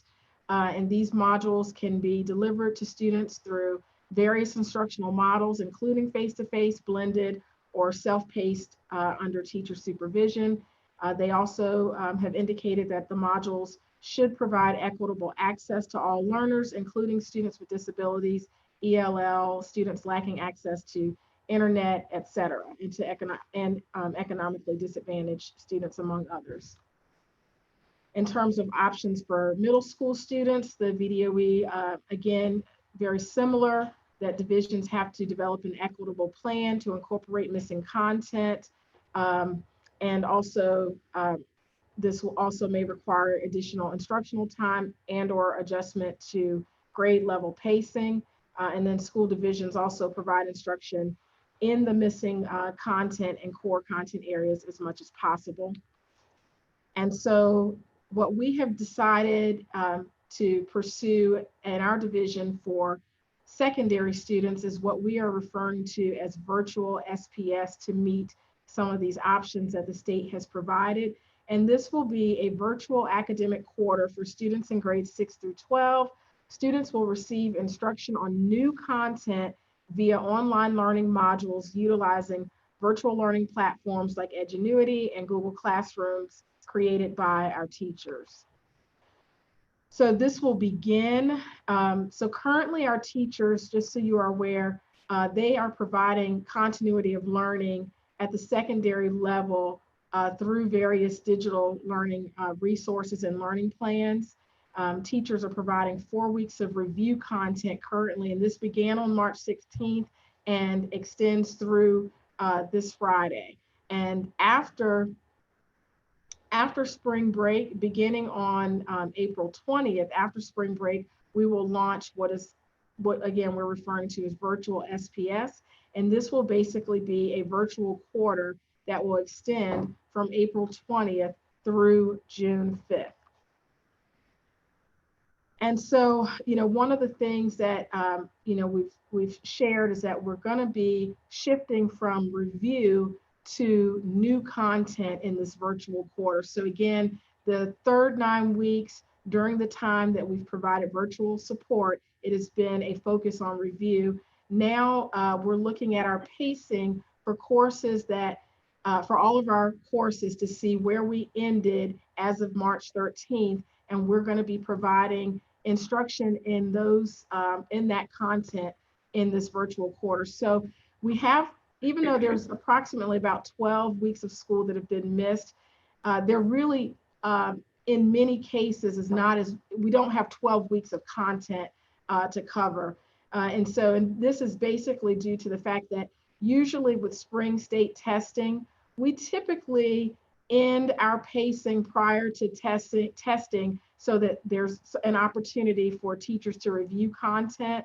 So with the VDOE waiver of spring state testing, this actually allows the last quarter of the school year to really be devoted to the teaching of this new content. And so that did actually give us some more time back for instruction, which we're grateful for that.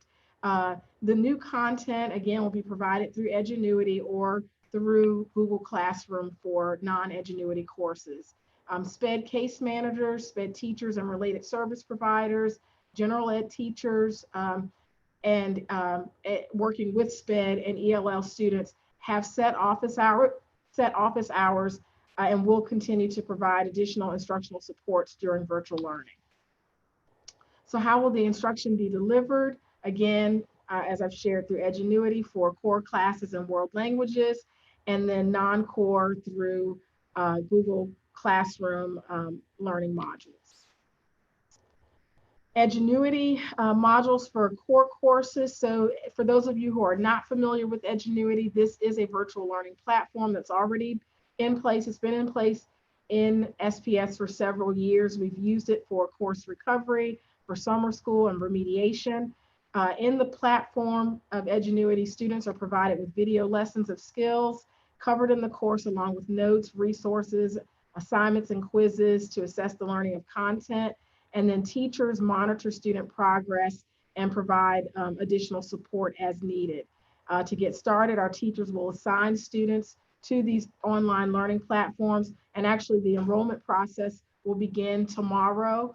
Teachers will be going into the platform, setting up their courses and assigning their students, and then our SPED case managers will be going in to provide those accommodations for students that are needed in the platform as well. Edgenuity provides, just in terms of an overview, there actually are quite a few features of this platform, but just to highlight a few of the important features, students receive direct instruction videos of teachers actually going through and providing instruction on the content in the course in a very sequential manner, and it's very well paced for students, and they do get that the sort of interactive or engaging lessons that are provided by the teachers by video in the platform, interactive tasks and assignments, formative and summative assessments, and then interactive learning tools. And so with this platform, we can deliver the course content, and our content supervisors have already gone in and developed the courses to cover the content that would have been taught from March 13th on. I do want to point out Edgenuity is a platform. It does not in any way replace the classroom teacher. Teachers are still expected to monitor student progress and to supplement with additional resources and instruction if students are not mastering the concepts. Again, just some of the features of the platform I've shared already, but You can see here on this screen, there's a snapshot of sort of the landing page and dashboard for a student to go in and see what their actual performance is in a course, and it's in the dashboard. It will indicate with a green, blue, or red to indicate if a student is on track or if they're behind in terms of their pacing for a course, as well as there are lots of resources and tips for students to help them succeed in the courses, and keeping students on pace and providing resources for students to help them with note taking and things of that nature as they're completing the courses. As you can see on this next slide, that's just a snapshot of a teacher actually delivering a video lesson in Edgenuity. And then you can see on the right side of a student's screen, they have the view where they can click on these different tabs to see a glossary of terms that are provided, that are covered in that particular lesson. There's a transcript of the lesson that's accessible for all students. And that transcript is also accessible in many different languages. So students can actually review this lesson in their native languages if they choose to do so. So for non-core courses, we have Google Classroom, and we, and I will say, this was just not something that anyone could predict with what we're going through right now with the coronavirus in our nation. But I will, one of the things that's unique in our division is that we just set up SPS Connect, thanks to Dr. Gordon and his foresight of putting that in place and in such a timely manner in our division. And so with that, we've also been providing a lot of training, and many of our teachers in recent months have become Google certified and have participated in lots of Google Classroom training. And so our teachers were really in a good position to be able to provide a lot of support via Google Classroom. And many of them already have set up those Google Classrooms and Google folders. And so that's what our non-Edgenuity courses will be offering during virtual SPS. And so those teachers will be using resources like eMedia VA, the Advanced Placement College Board video lessons for AP courses, Khan Academy, Virtual Virginia, and many other resources that have been shared that teachers can use as they are continuing to deliver instruction through Google Classroom. Students who do not complete virtual learning, again, we just implemented the one-to-one Chromebook initiative for secondary students, but we realize in these unique circumstances, there may be some students who are unable to participate for various reasons. And so unfortunately, those students will receive a failing grade and will be expected to enroll in that fourth quarter module again during summer school. And I know Dr. Gordon mentioned earlier some of the uncertainties around summer school, but so we're continuing to work through those details, but those students will need to retake those modules if they, and I should say if they fail the actual course. And I'll get into the grading in just a second for the virtual learning, so you can see how that's going to factor into a student's overall grade. And then any student who does not meet success or complete the virtual learning, again, will receive a failing grade with the option of retaking it for a higher grade in the summer. And again, I've already shared a lot about Edgenuity, but one of the things I did want to mention is that our teachers have just done an amazing job, and also our teaching and learning team, our professional learning supervisor, Ms. Patterson-Oden, has done a great job setting up Edgenuity training for our teachers over the past week or so. Our teachers have participated in virtual webinars, as well as have reviewed many videos to really get set up in the platform. We've had extensive Q&A and provided a lot of support. Our graduation coaches have been providing a lot of one-on-one support throughout this process as well. So our teachers I think are feeling a lot more prepared as they're getting ready to launch this and go into this beginning April 20th. Our teachers will need to assign the video tutorials for students because we want to make sure that students are also prepared as they are getting set up. We plan in Dr. Gordon's letter tomorrow to share some resources with parents and with students so they can go ahead and begin to familiarize themselves with the platform prior to April 20th. And then teachers will be expected to reach out to students individually who might need some additional support getting set up and familiarized with the platform. So teachers in non-Edgenuity courses will be required again to complete Google training if they have not already, but as I mentioned before, many of our teachers have already completed this, and I've already shared some of the resources that they will be using to incorporate in their courses. And again, our SPED department, SPED teachers and ELL tutors are all working to provide office hours and support throughout this time as well. In terms of the options for seniors, I have already shared on the initial slide what those options are in terms of the various waivers that the state has put in place for seniors.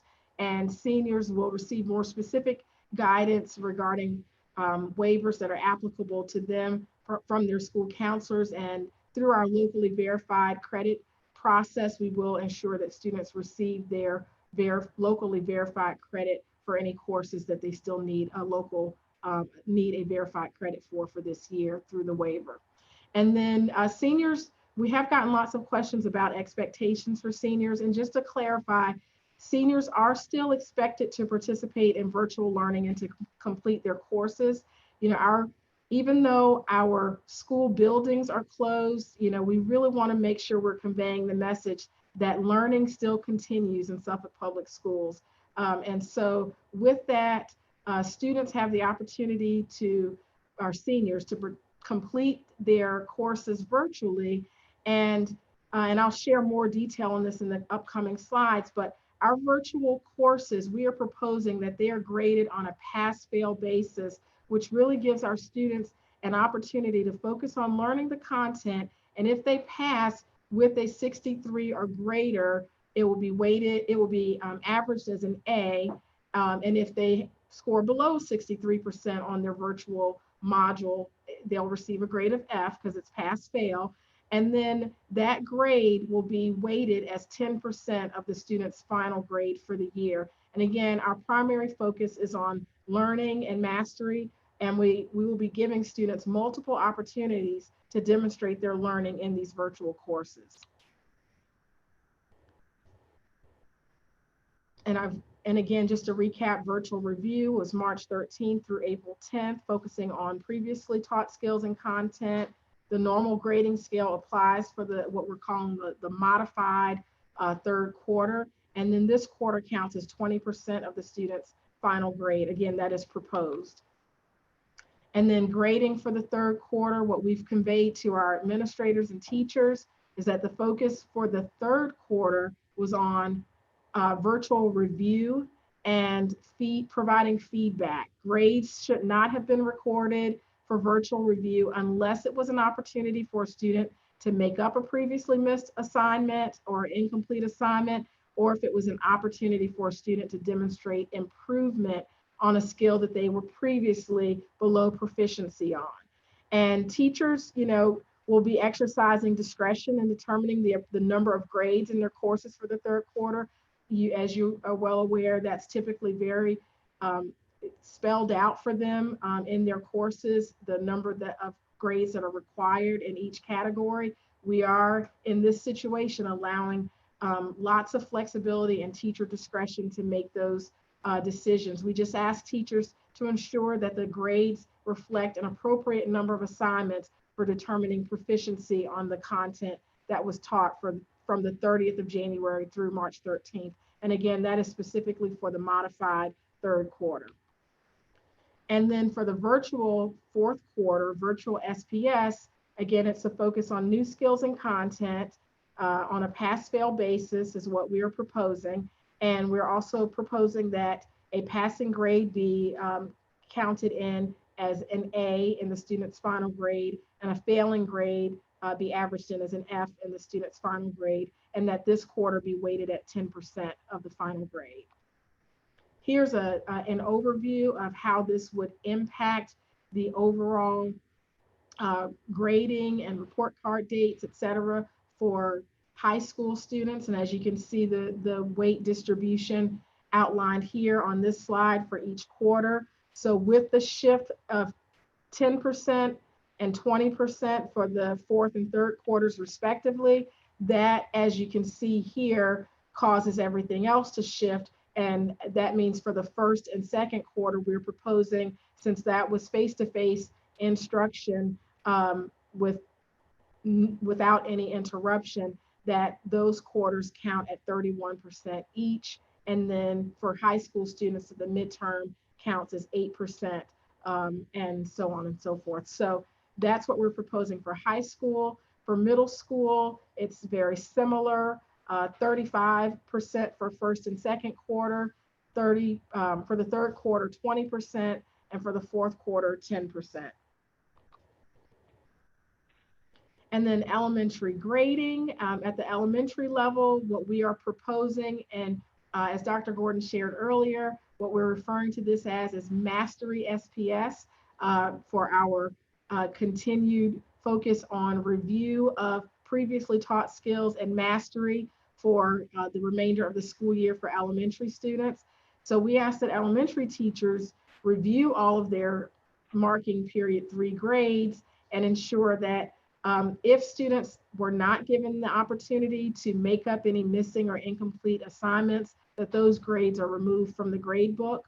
And then the calculation that we are proposing for elementary includes first marking period at 40%, second marking period at 40%, and the third marking period at 20%. And we are proposing for elementary that we end at the third marking period in terms of grading.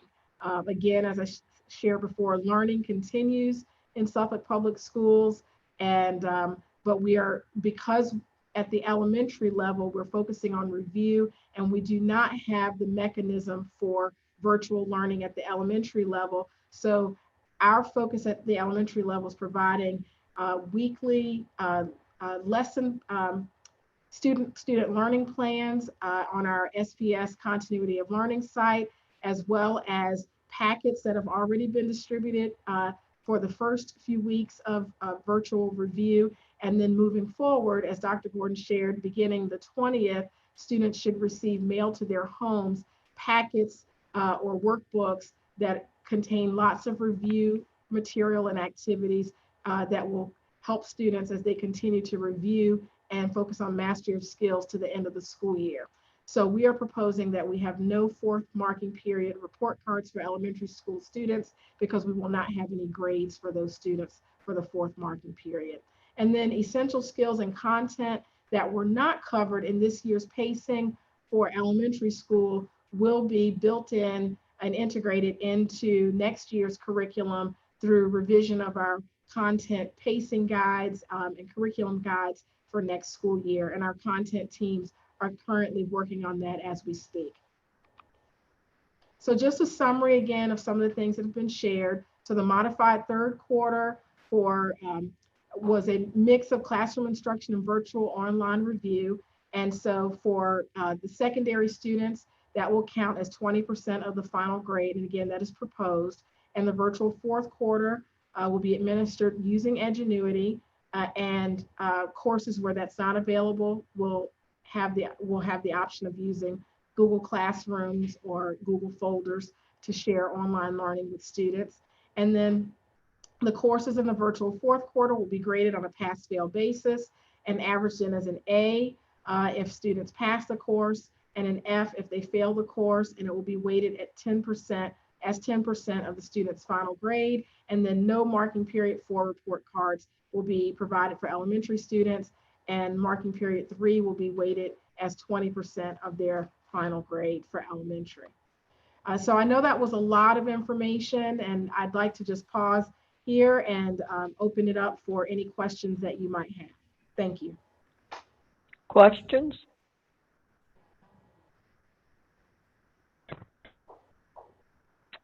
Any Dr. questions? Yes, Dr. Harrison. Senior class ranking. I think that was done usually at the end of third quarter. And how is that being handled in light of, and I want you to address this. It was my understanding that the governor said no grade for this year can be lower than the grade at the point of March 13th. Am I correct in that? And correct me if I'm wrong, please.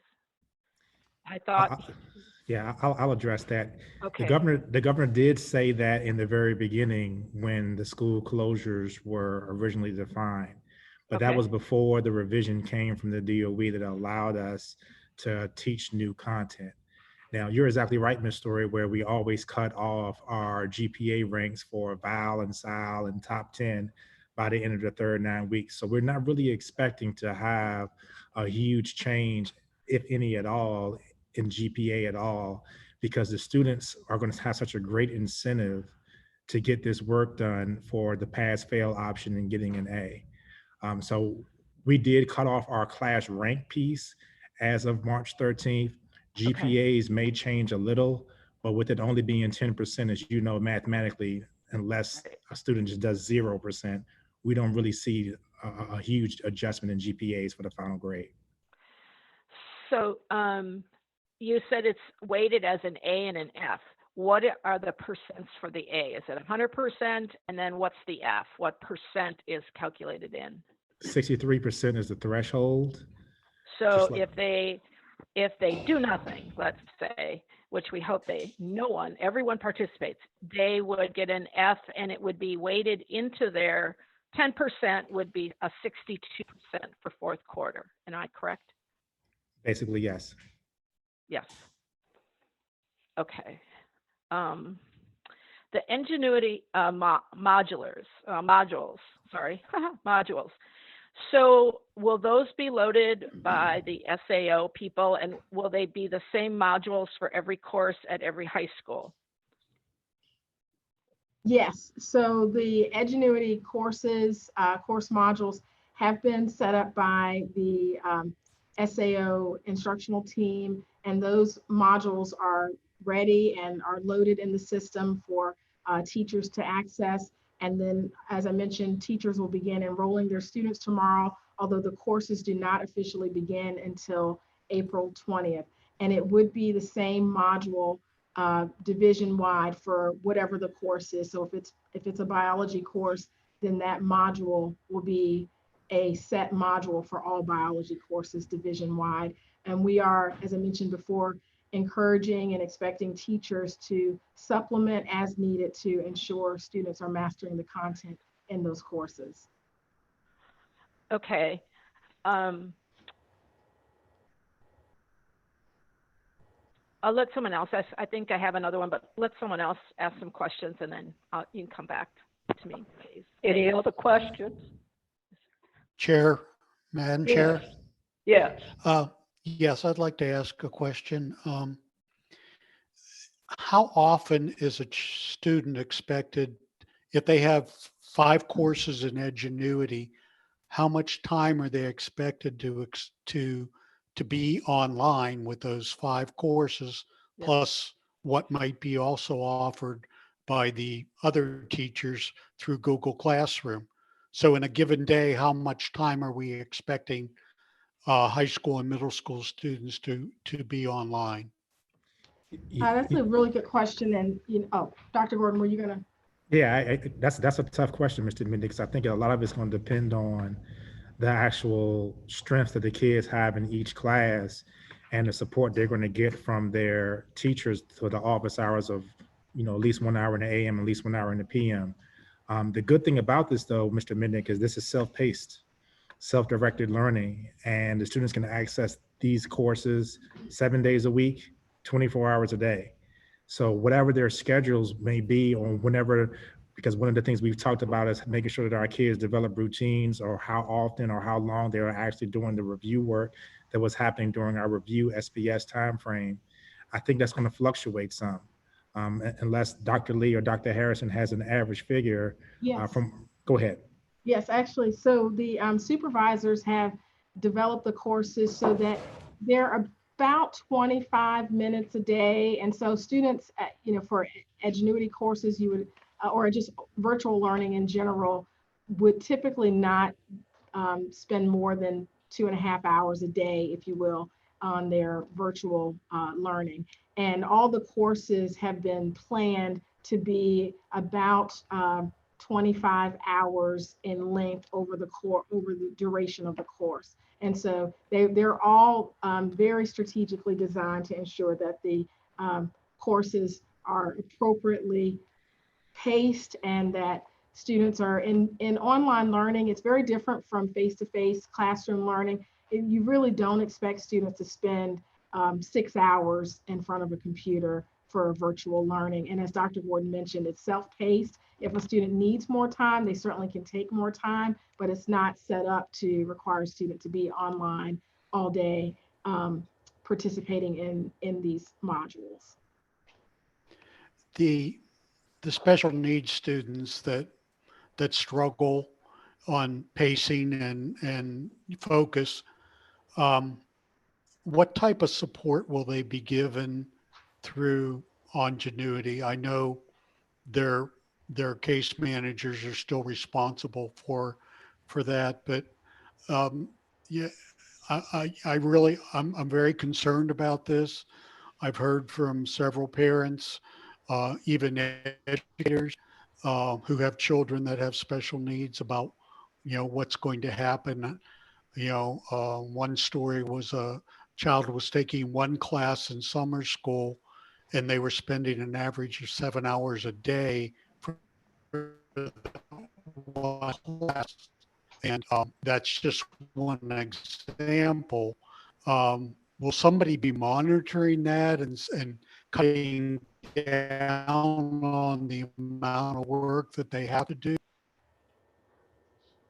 Sure. So that's very understandable concern, Mr. Mitnick. And the platform has various accommodations that are set up for our special needs students.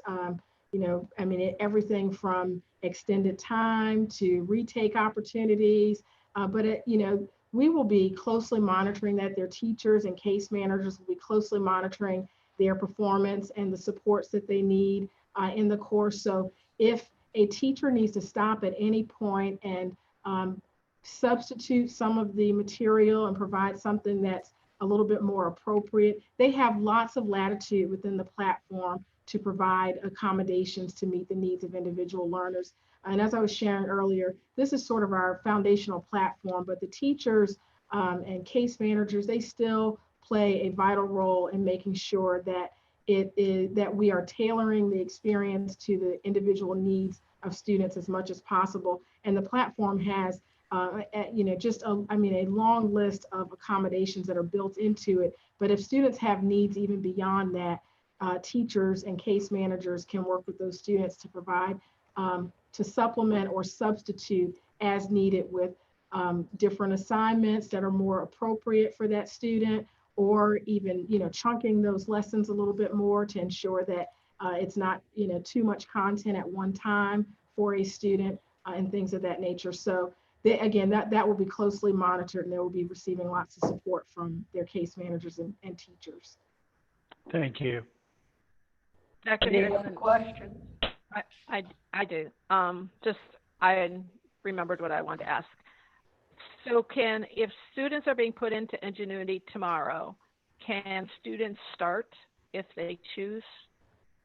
So that is a very good question. And students, actually, technically, yes, they could, but the course, teachers will not be available. The course does not actually begin until April 20th. They certainly can go in and read and things of that nature, but they cannot actually complete assignments. No work will be graded in the platform. It doesn't officially, the course doesn't officially begin until the 20th. So I just want to manage expectations. I wouldn't want a student to go in with the expectation that their teacher is going to be available to respond to questions and things of that nature, because the course doesn't start until the 20th. And to piggyback on that, Ms. Story, we also still have some current students that are in Edgenuity right now. So we need to be able to make sure that they are still given their opportunity to complete their courses as well. We don't want our kids to start this next week over spring break without having all the supports available. And as Dr. Harrison said earlier, remember, tomorrow's the day that staff is actually enrolling kids into the courses. So even though it may be available sometime tomorrow, we don't know specifically what that time's going to be. So for all of our listeners out there, please wait until April 20th. You'll have everything you need by then. Will the students, when they log in, will they know how many modules there are, like to say to biology, like I need to be able to complete 6 of them and then I'm done? Will they know the number of modules that have been assigned to them? Yes, it'll be really clearly laid out on their dashboard when they enter. So once teachers enroll them, when students enter the platform, the first thing they will see are the list of courses that they are enrolled in. And then when they click on each course, they can see the specific requirements within the course in terms of the course layout, the number of assignments, things of that nature. Okay, and I know that they can retake tests on this, and I believe the default is twice. Yes. Can teachers allow more than that? Or, I mean, is it infinite, basically? Teachers can, as appropriate, and they can modify that and can offer more than 2 retakes. However, we ask that in any case, we actually have the system set up where teachers are required to provide a justification for anything that they're modifying in terms of, it goes beyond the regular parameters that are set up to provide a rationale for that. So certainly teachers have that autonomy, but would be expected to include, a reason for it that's well documented and that's based on either student's IEP or for some other purpose. Great. Yeah, I think that's good because it'll help provide some continuity across the district in terms of 2 is the basic. So I like that answer. Great, thank you. You're welcome. That's all the questions I have. Thanks. Any other questions? Oh.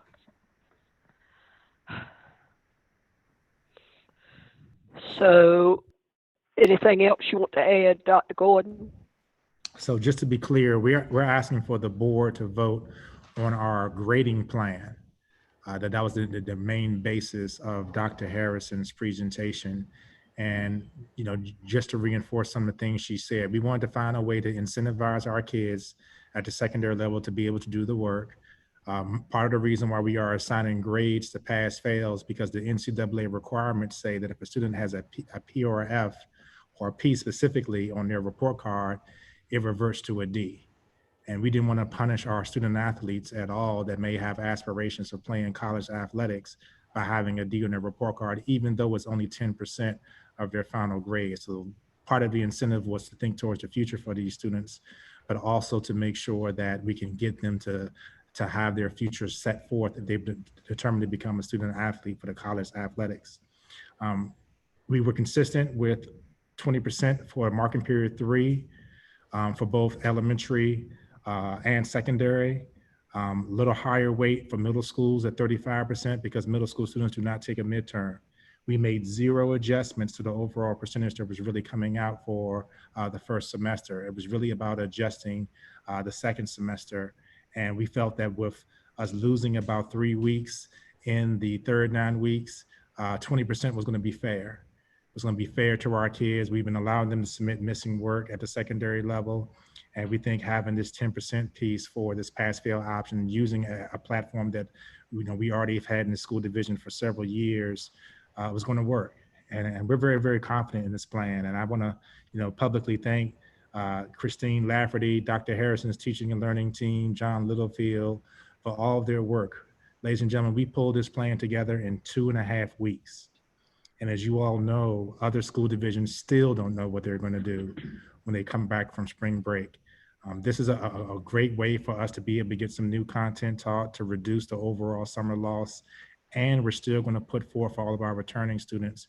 We're still going to really use that month of September to kind of do some enrichment and remediation of some of the skills that weren't physically taught. But this is our best solution to introduce new material, to be able to allow our teachers to provide support, and to give our kids a great incentive to finish out the school year on a positive note. Thank you, Madam Chair. This is an action item. Wait. Oh, excuse me, Mr. Riddick. Go ahead, Mr. Riddick. Madam Chair, I move that we adopt this action item as presented. Second. I have one more question, please. Dr. Harrison, when will the login information come to the parents? Will that be tomorrow? If they aren't already in, is that part of the plan for tomorrow? That is part of the plan for tomorrow, yes, to provide that information to parents on how their students log into the platform. That will be included in the superintendent's letter that goes out tomorrow. Thank you. You're welcome. Madam Chair, I second Mr. Riddick's motion. Okay. I'd already seconded. Okay. I'm sorry, I didn't hear you, Doctor. Okay. No problem. Board members, please vote. Board Member Jenkins, Yes. Board Member Mitnick, Yes. Board Member Mayo, Board Member Story, Yes. Board Member Riddick, Yes. Vice Chair Brooks Buck, Yes. Board Chair, Yes. motion carried. Public speakers on non-agenda topics. Ms. Gardner, do we have any? No speakers. Now we go to business by board members, and I'll begin with Ms. Jenkins. Thank you. Okay, first of all, I just want to let everybody know out there that we are probably 15 feet apart, so we are in compliance right now. And more importantly, I want to thank our superintendent, which one of the teachers / parents said today that he is the superhero for Suffolk Public Schools.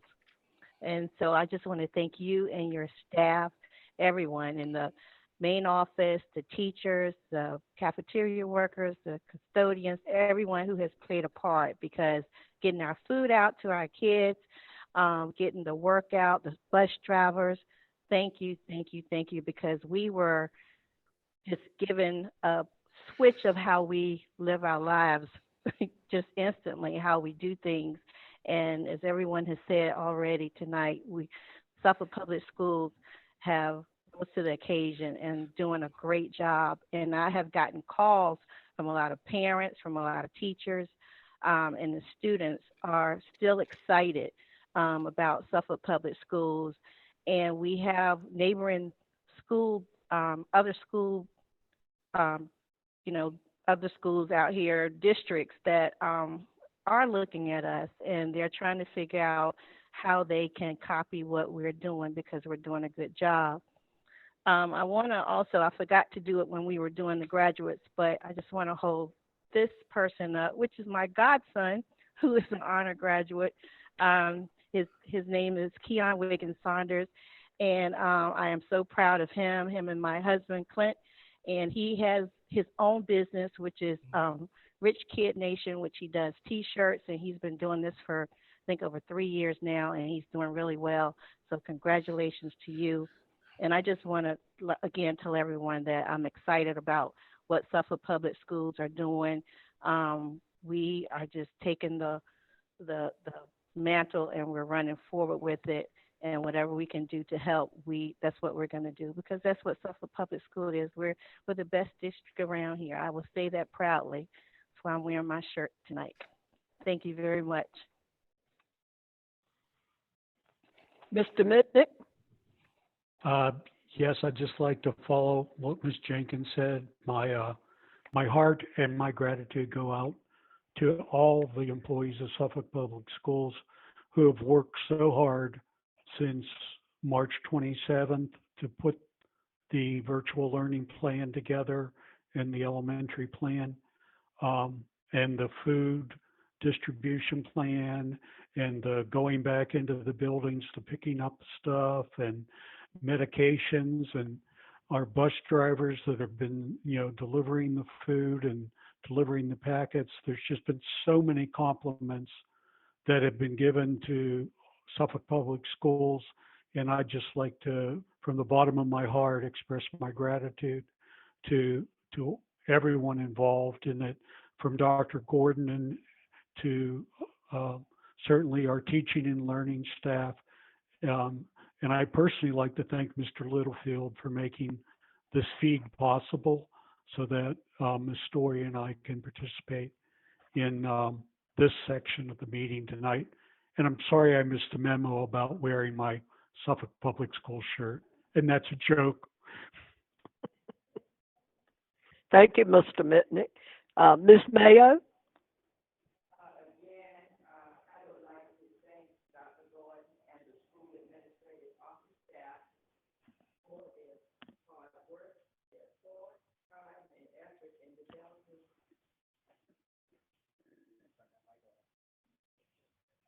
Oh, my goodness. Okay, I'll start again.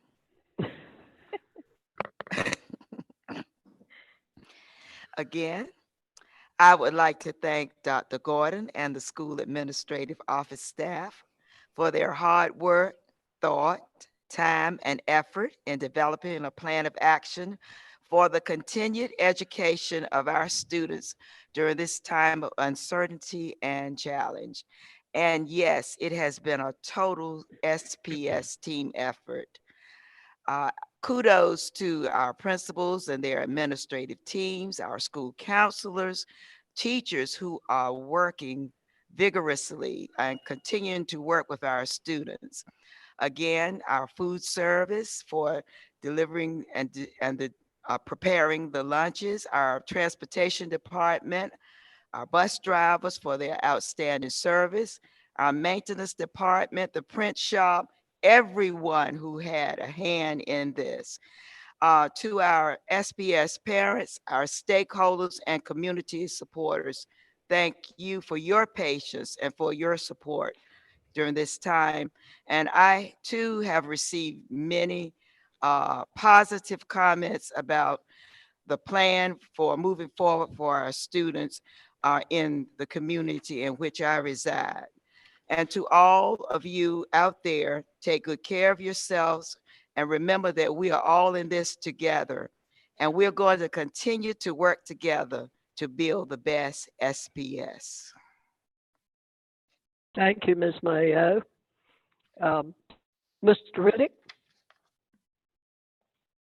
Well, first and foremost, I want to give a round of applause to Dr. Gordon and the Suffolk Public School staff. You all did a job well done, so let's clap.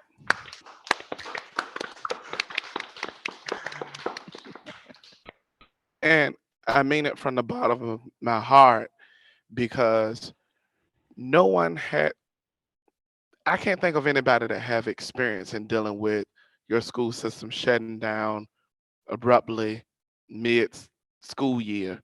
There's no how-to manual. Everything had to be developed. Everyone had to work together. People had to set aside whatever it was that needed to be set aside.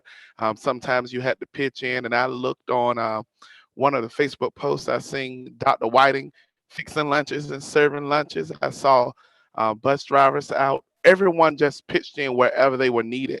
And that's what it's going to take for us to continue to move forward in the right direction. Sometimes you don't have to get a cue card to say, it's my time to jump in and help. But every last one of our staff persons jumped in, our teachers, and their unscripted acts of kindness, contacting the students just to check up on them. It meant a lot to about 27 of the students that I mentor through my extra endeavors. But I also want to shout out Dr. Gordon and our community outreach department, because to date, you all did a video, a Facebook Live, where you allowed Savokians to chime in and ask a lot of questions that was answered here tonight. Uh, they was able to engage and actually have a real communication and contact with you. You was very personable, and to date we had 3,500 viewers that have tuned into that video, and that speaks volumes. Despite what some people may feel or think or believe, Suffolk Public Schools is the place to be. We celebrate 3 state co-champions this year. That's just in the area of athletics. But when we look at fine arts, we have great achievements in those areas. Now, we are the leading division for our region in dealing with this COVID crisis. And this comes from excellent leadership, everyone working hand in hand together. So, in closing, in order for us to continue to move forward in the right direction, we got to keep this momentum going. We have churches out on the communities feeding people.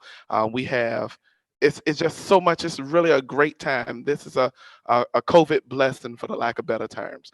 So thank you all for a job well done. Please stay safe and enjoy. Thank you, Mr. Riddick. Dr. Buck? Okay. I have several things I need to say, and then some business I need to take care of for everyone. So just bear with me.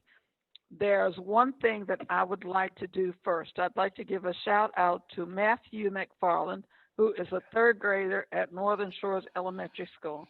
I want you to know that if you look online, and it's on Kids YouTube, he and his dad made a video to On and On. Now, while he didn't go out in a parade, he has done a video, and I tell you, it looks like a professional video where he's singing about his experiences while he's home and out of school.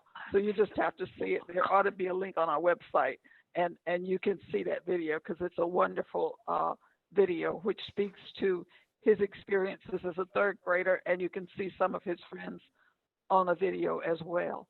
I want to tell you that oftentimes this year, at least every year I've been on the board, we have our budget season distractions, where it seems like everything is thrown up at the same time. But I will tell you this year, as the other board members have said, this has been a major distraction. This COVID-19 has really caught us by surprise. And as Mr. Riddick just said, there is no manual for this. When I started this job, I used to teach superintendents, people who wanted to be superintendents, how to be superintendents. But I can tell you there is no book that outlines what you're supposed to do in this situation. This school system has come together in a way that just makes anybody who has half a brain very proud. And so I'm just so excited about what we've done and how we've done it and how we stuck together to do it. So if you are part of this system, just know that applause are most appropriate for you. There's some business that we need to take care of. So I need to read some motions, because we have to do this as well. I need a motion for electronic school board meetings, because from this point on, we're going to need to do that as a mechanism for taking care of business. So please, board members, if you would listen carefully. On March 12, 2020, the governor declared that a state of emergency exists in the Commonwealth of Virginia to continue to prepare and coordinate the Commonwealth's response to the potential spread of COVID-19, a communicable disease of public health threat that constitutes a disaster as described in Section 44-146.17 of the Code of Virginia. The governor directed that the state and local governments render appropriate assistance to prepare for this event, to alleviate any conditions resulting from the situation, and to implement recovery and mitigation operations and activities so as to return impacted areas to pre-event conditions as much as possible. On March 13, 2020, the governor ordered all K-12 schools in the Commonwealth closed for 2 weeks. On March 23, 2020, the governor ordered that all in-person instruction at K-12 public schools cease for the remainder of the 2019-2020 school year. On March 30, 2020, to reinforce the Commonwealth's response to COVID-19 and in furtherance of the executive orders 51 March 12, 2020, and 53 March 23rd, 2020. The governor issued a temporary stay-at-home order due to the novel coronavirus, COVID-19, and further prohibited all public in-person gatherings of more than 10 individuals. The catastrophic nature of the declared emergency makes it impractical or unsafe to assemble a quorum of the school board in a single location.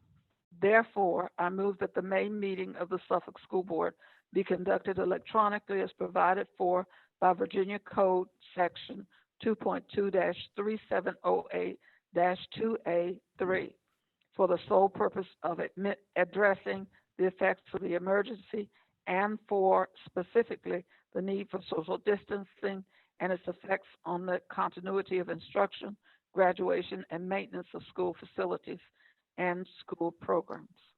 This is an action item. I so move. I second the motion. Joseph.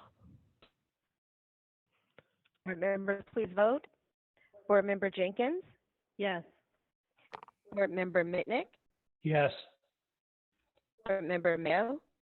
Yes. Board Member Story? Yes. Board Member Riddick? Yes.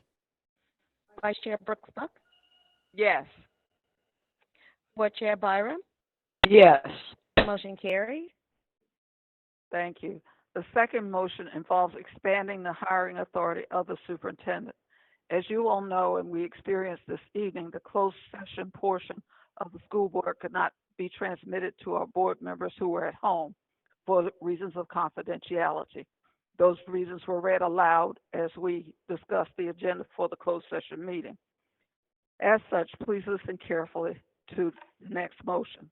School Board Policy 7-16.1 provides that the hiring of all employees of the school board shall be made by the school board upon recommendation of the superintendent, except where the school board has delegated such authority to the superintendent or in emergency situations.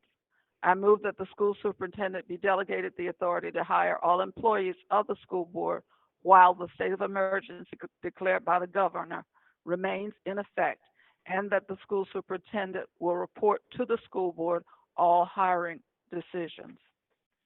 This is an action item.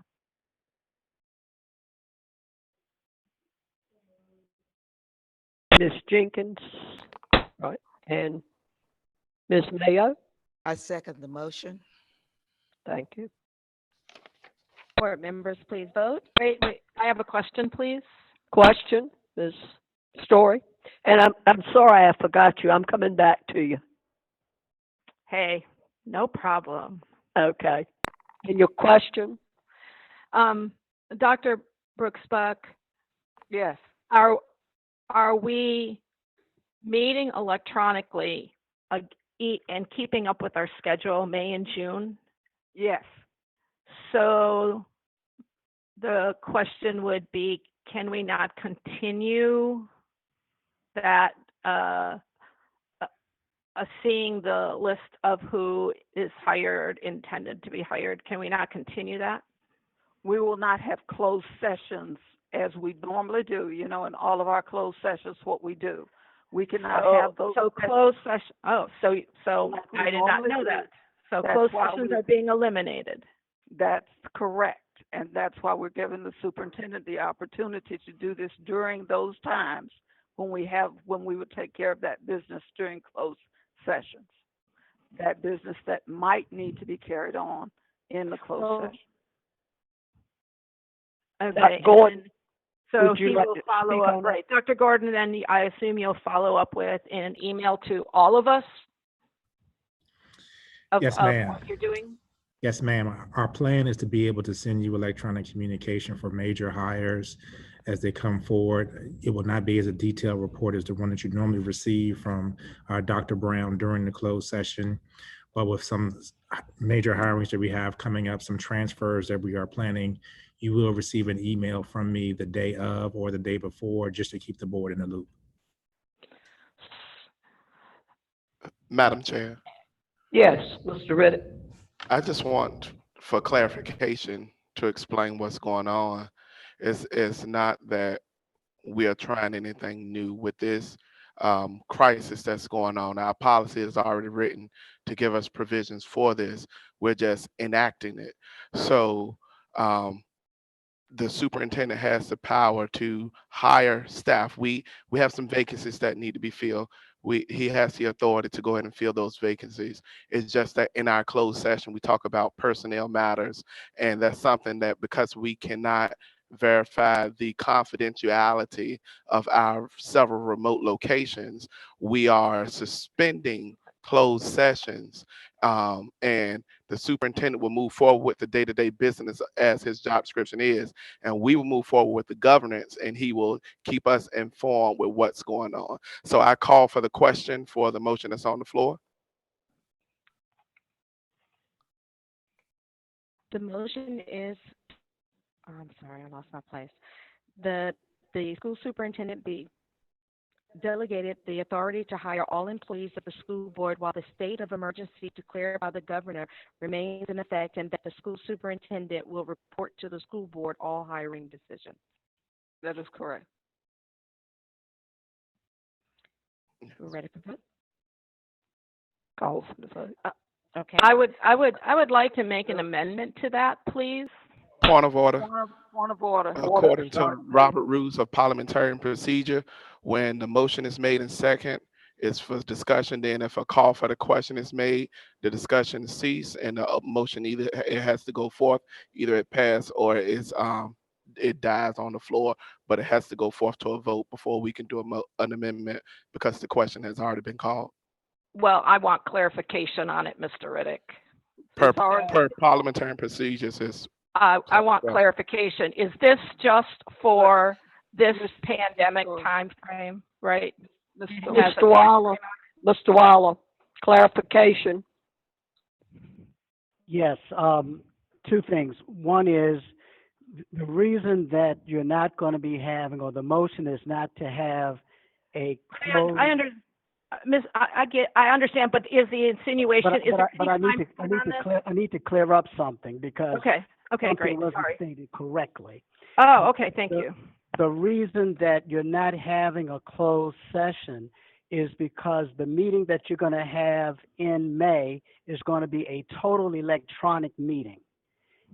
And if in that you're having the total electronic meeting, the only purpose for that meeting can be to address the effects of the emergency. And the personnel report would not be to address the effects of the emergency. So that's the reason why you're not having a personnel report. Now, with regard to the motion and the second, Mr. Riddick is correct that once a motion is made, the question is called for, it's now in time for a vote. And that vote can be either up or down, but it's too late to actually amend the motion. Can I ask a clarification? Is the motion have a time frame on that in terms of this is just for when we have total electronic meetings, correct? Is that in the motion? It says while the emergency declared by the governor remains in effect. Thank you. That's all I was asking. Okay. Thank you for being tolerant of the clarification. Would you call the question? Please call. The question's been called. Okay, we're ready for vote. Board Member Jenkins? Yes. Board Member Mitnick? Yes. Board Member Mayo? Yes. Board Member Story? Yes. Board Member Reddick? Yes. Vice Chair Brooks-Buck? Yes. Board Chair Byram? Yes. Motion carried. And no, I'm sorry, Ms. Story, I skipped over you for comments. Your comments? Yeah, well, I just think I agree with what the rest of the board has said. I think it's been a very difficult time that's been handled very well by staff, by Dr. Gordon. from the top to the bottom. I know that this isn't written in any superintendent's book. Thank you, Dr. Buck.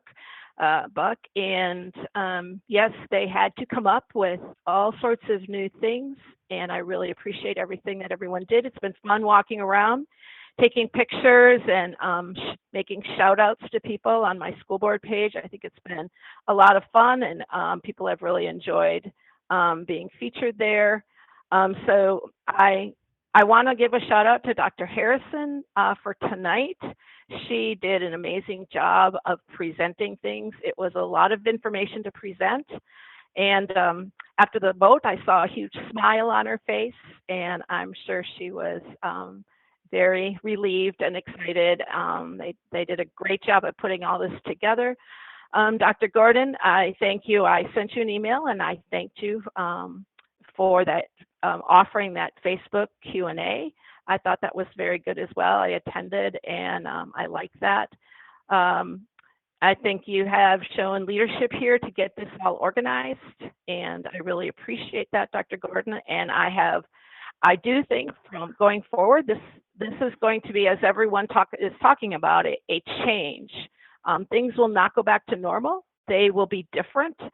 And I think that I have a lot of confidence in Dr. Gordon to lead us in new directions in terms of the future of what the school district might look like in innovation. Just some of the things he talked about tonight. I do think there'll be more online learning, and I love that he has come from districts where I think there has been more progress in that area, and I really appreciate that very much. So I have a lot of confidence in that, that he will help us grow and become more 21st century-ish, and I think we all had to jump in. I certainly do appreciate the people down at SAO. They've done a lot of work, and I think it's probably been a lot of Zoom sessions. I saw an interesting post. Someone said, well, this is my 35th Zoom meeting.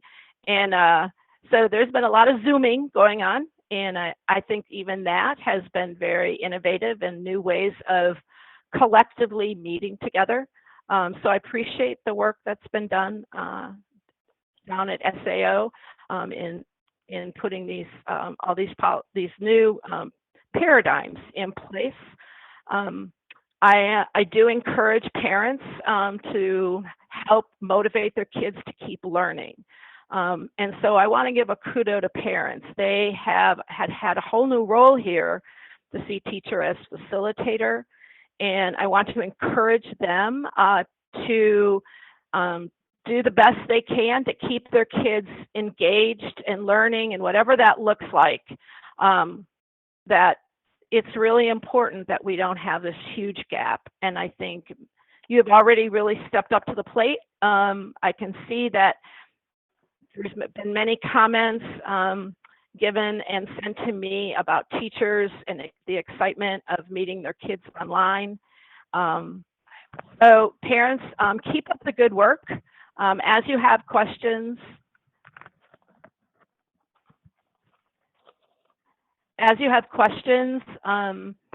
that pop up, I know that our schools and as Dr. Gordon said, they're going to become more and more staffed. I mean, people want to answer your questions, so please call. I think that's something that Dr. Gordon has done very well, is trying to answer questions as they come up.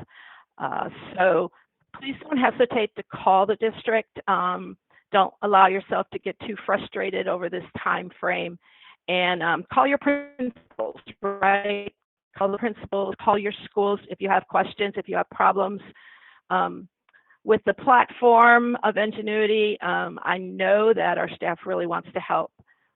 I also want to give one more shout out, especially to Mr. Littlefield and all the work, and those who've worked on all the technology, not only for this meeting and obviously going forward, but just also those who worked on the grade books, the TAC, the hack, all of that had to be adjusted, shifted, or will be coming up.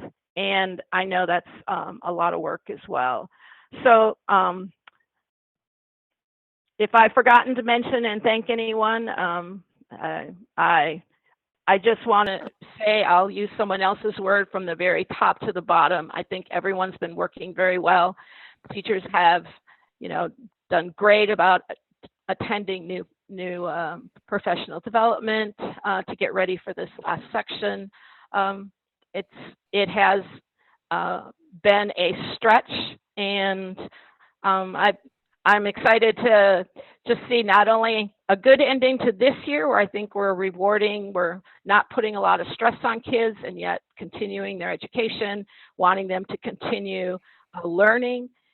But it's also just exciting. I'm going to say it's an opportunity. When the pandemic hit, you can see this as an opportunity for new ways of educating and new ways of doing things. So I'll end with that. Thank you. Thank you, everyone who's done such a good job. Appreciate you all. Dr. Buck, you had something else? Yes, I have one more motion, and I'm so glad Mr. Waller explained what we were doing.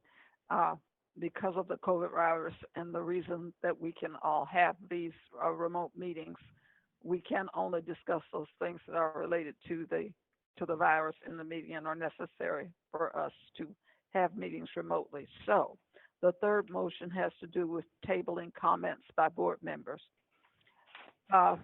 because they are not related to the COVID virus. I move that comments by board members be suspended when the board is meeting electronically because it is impractical or unsafe for the quorum to assemble in a single location.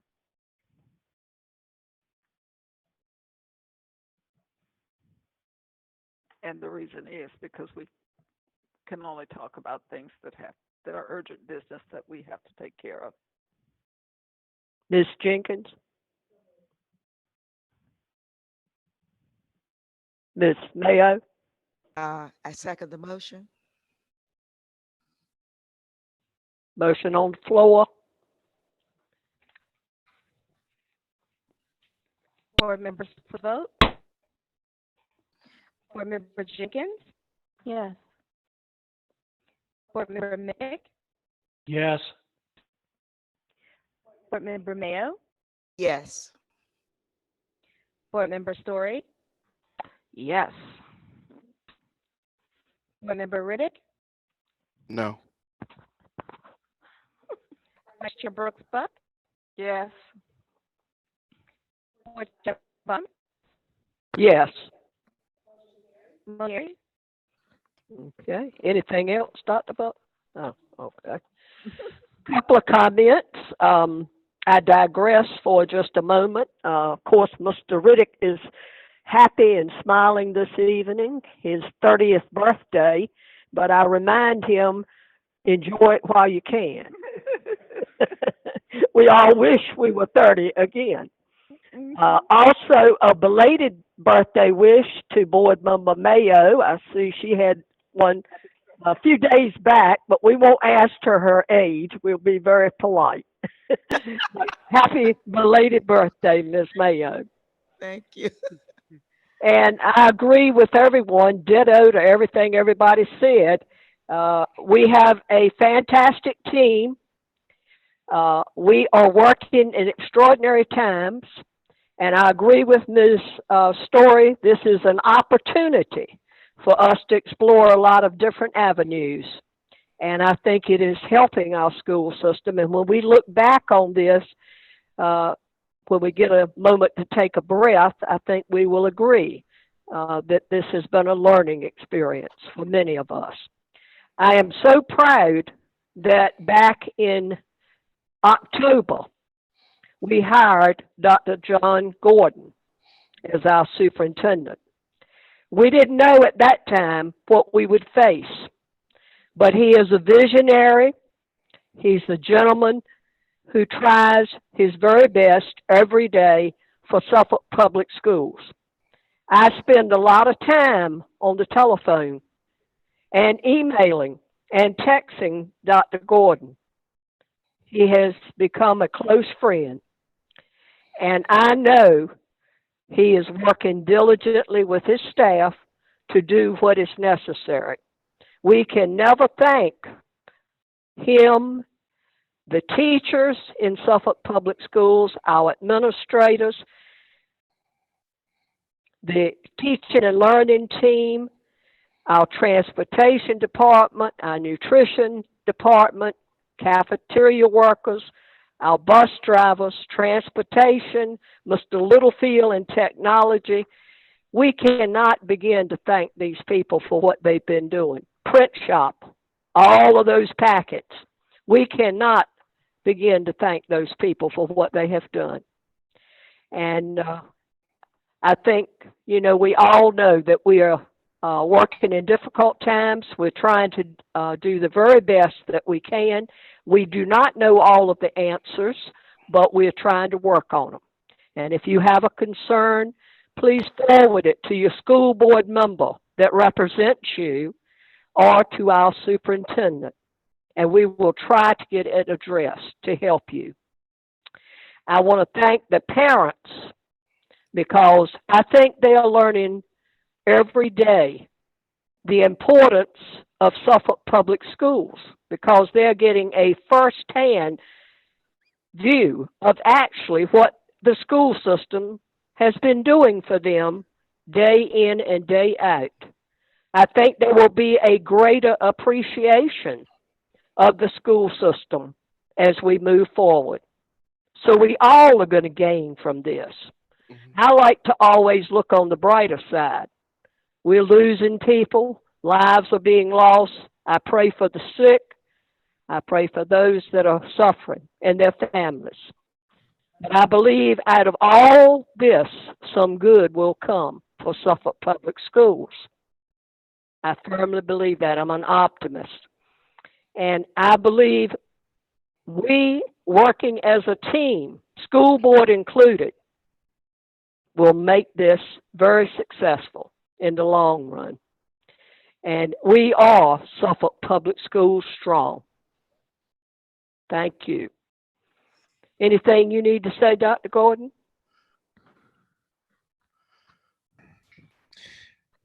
I just want to thank our parents and our school community for supporting us and rallying behind us.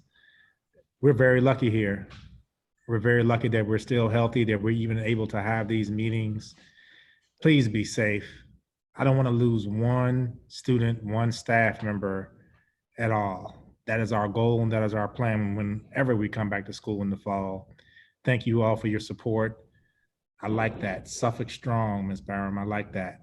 Might have to be a new hashtag at some point in time. There you go. Thank you. And if you'll look at your informational items, I believe there are a couple of those. Any questions? Nope. If there are no further questions, we'll adjourn this meeting. Madam Chair. Excuse me. Point of order. We didn't approve the minutes. We did. They're under the. They were in the consent agenda. Yeah. Okay. Overlooked it. I'm sorry. Found it? Hit me. I got it. Okay. If no further business, we will adjourn.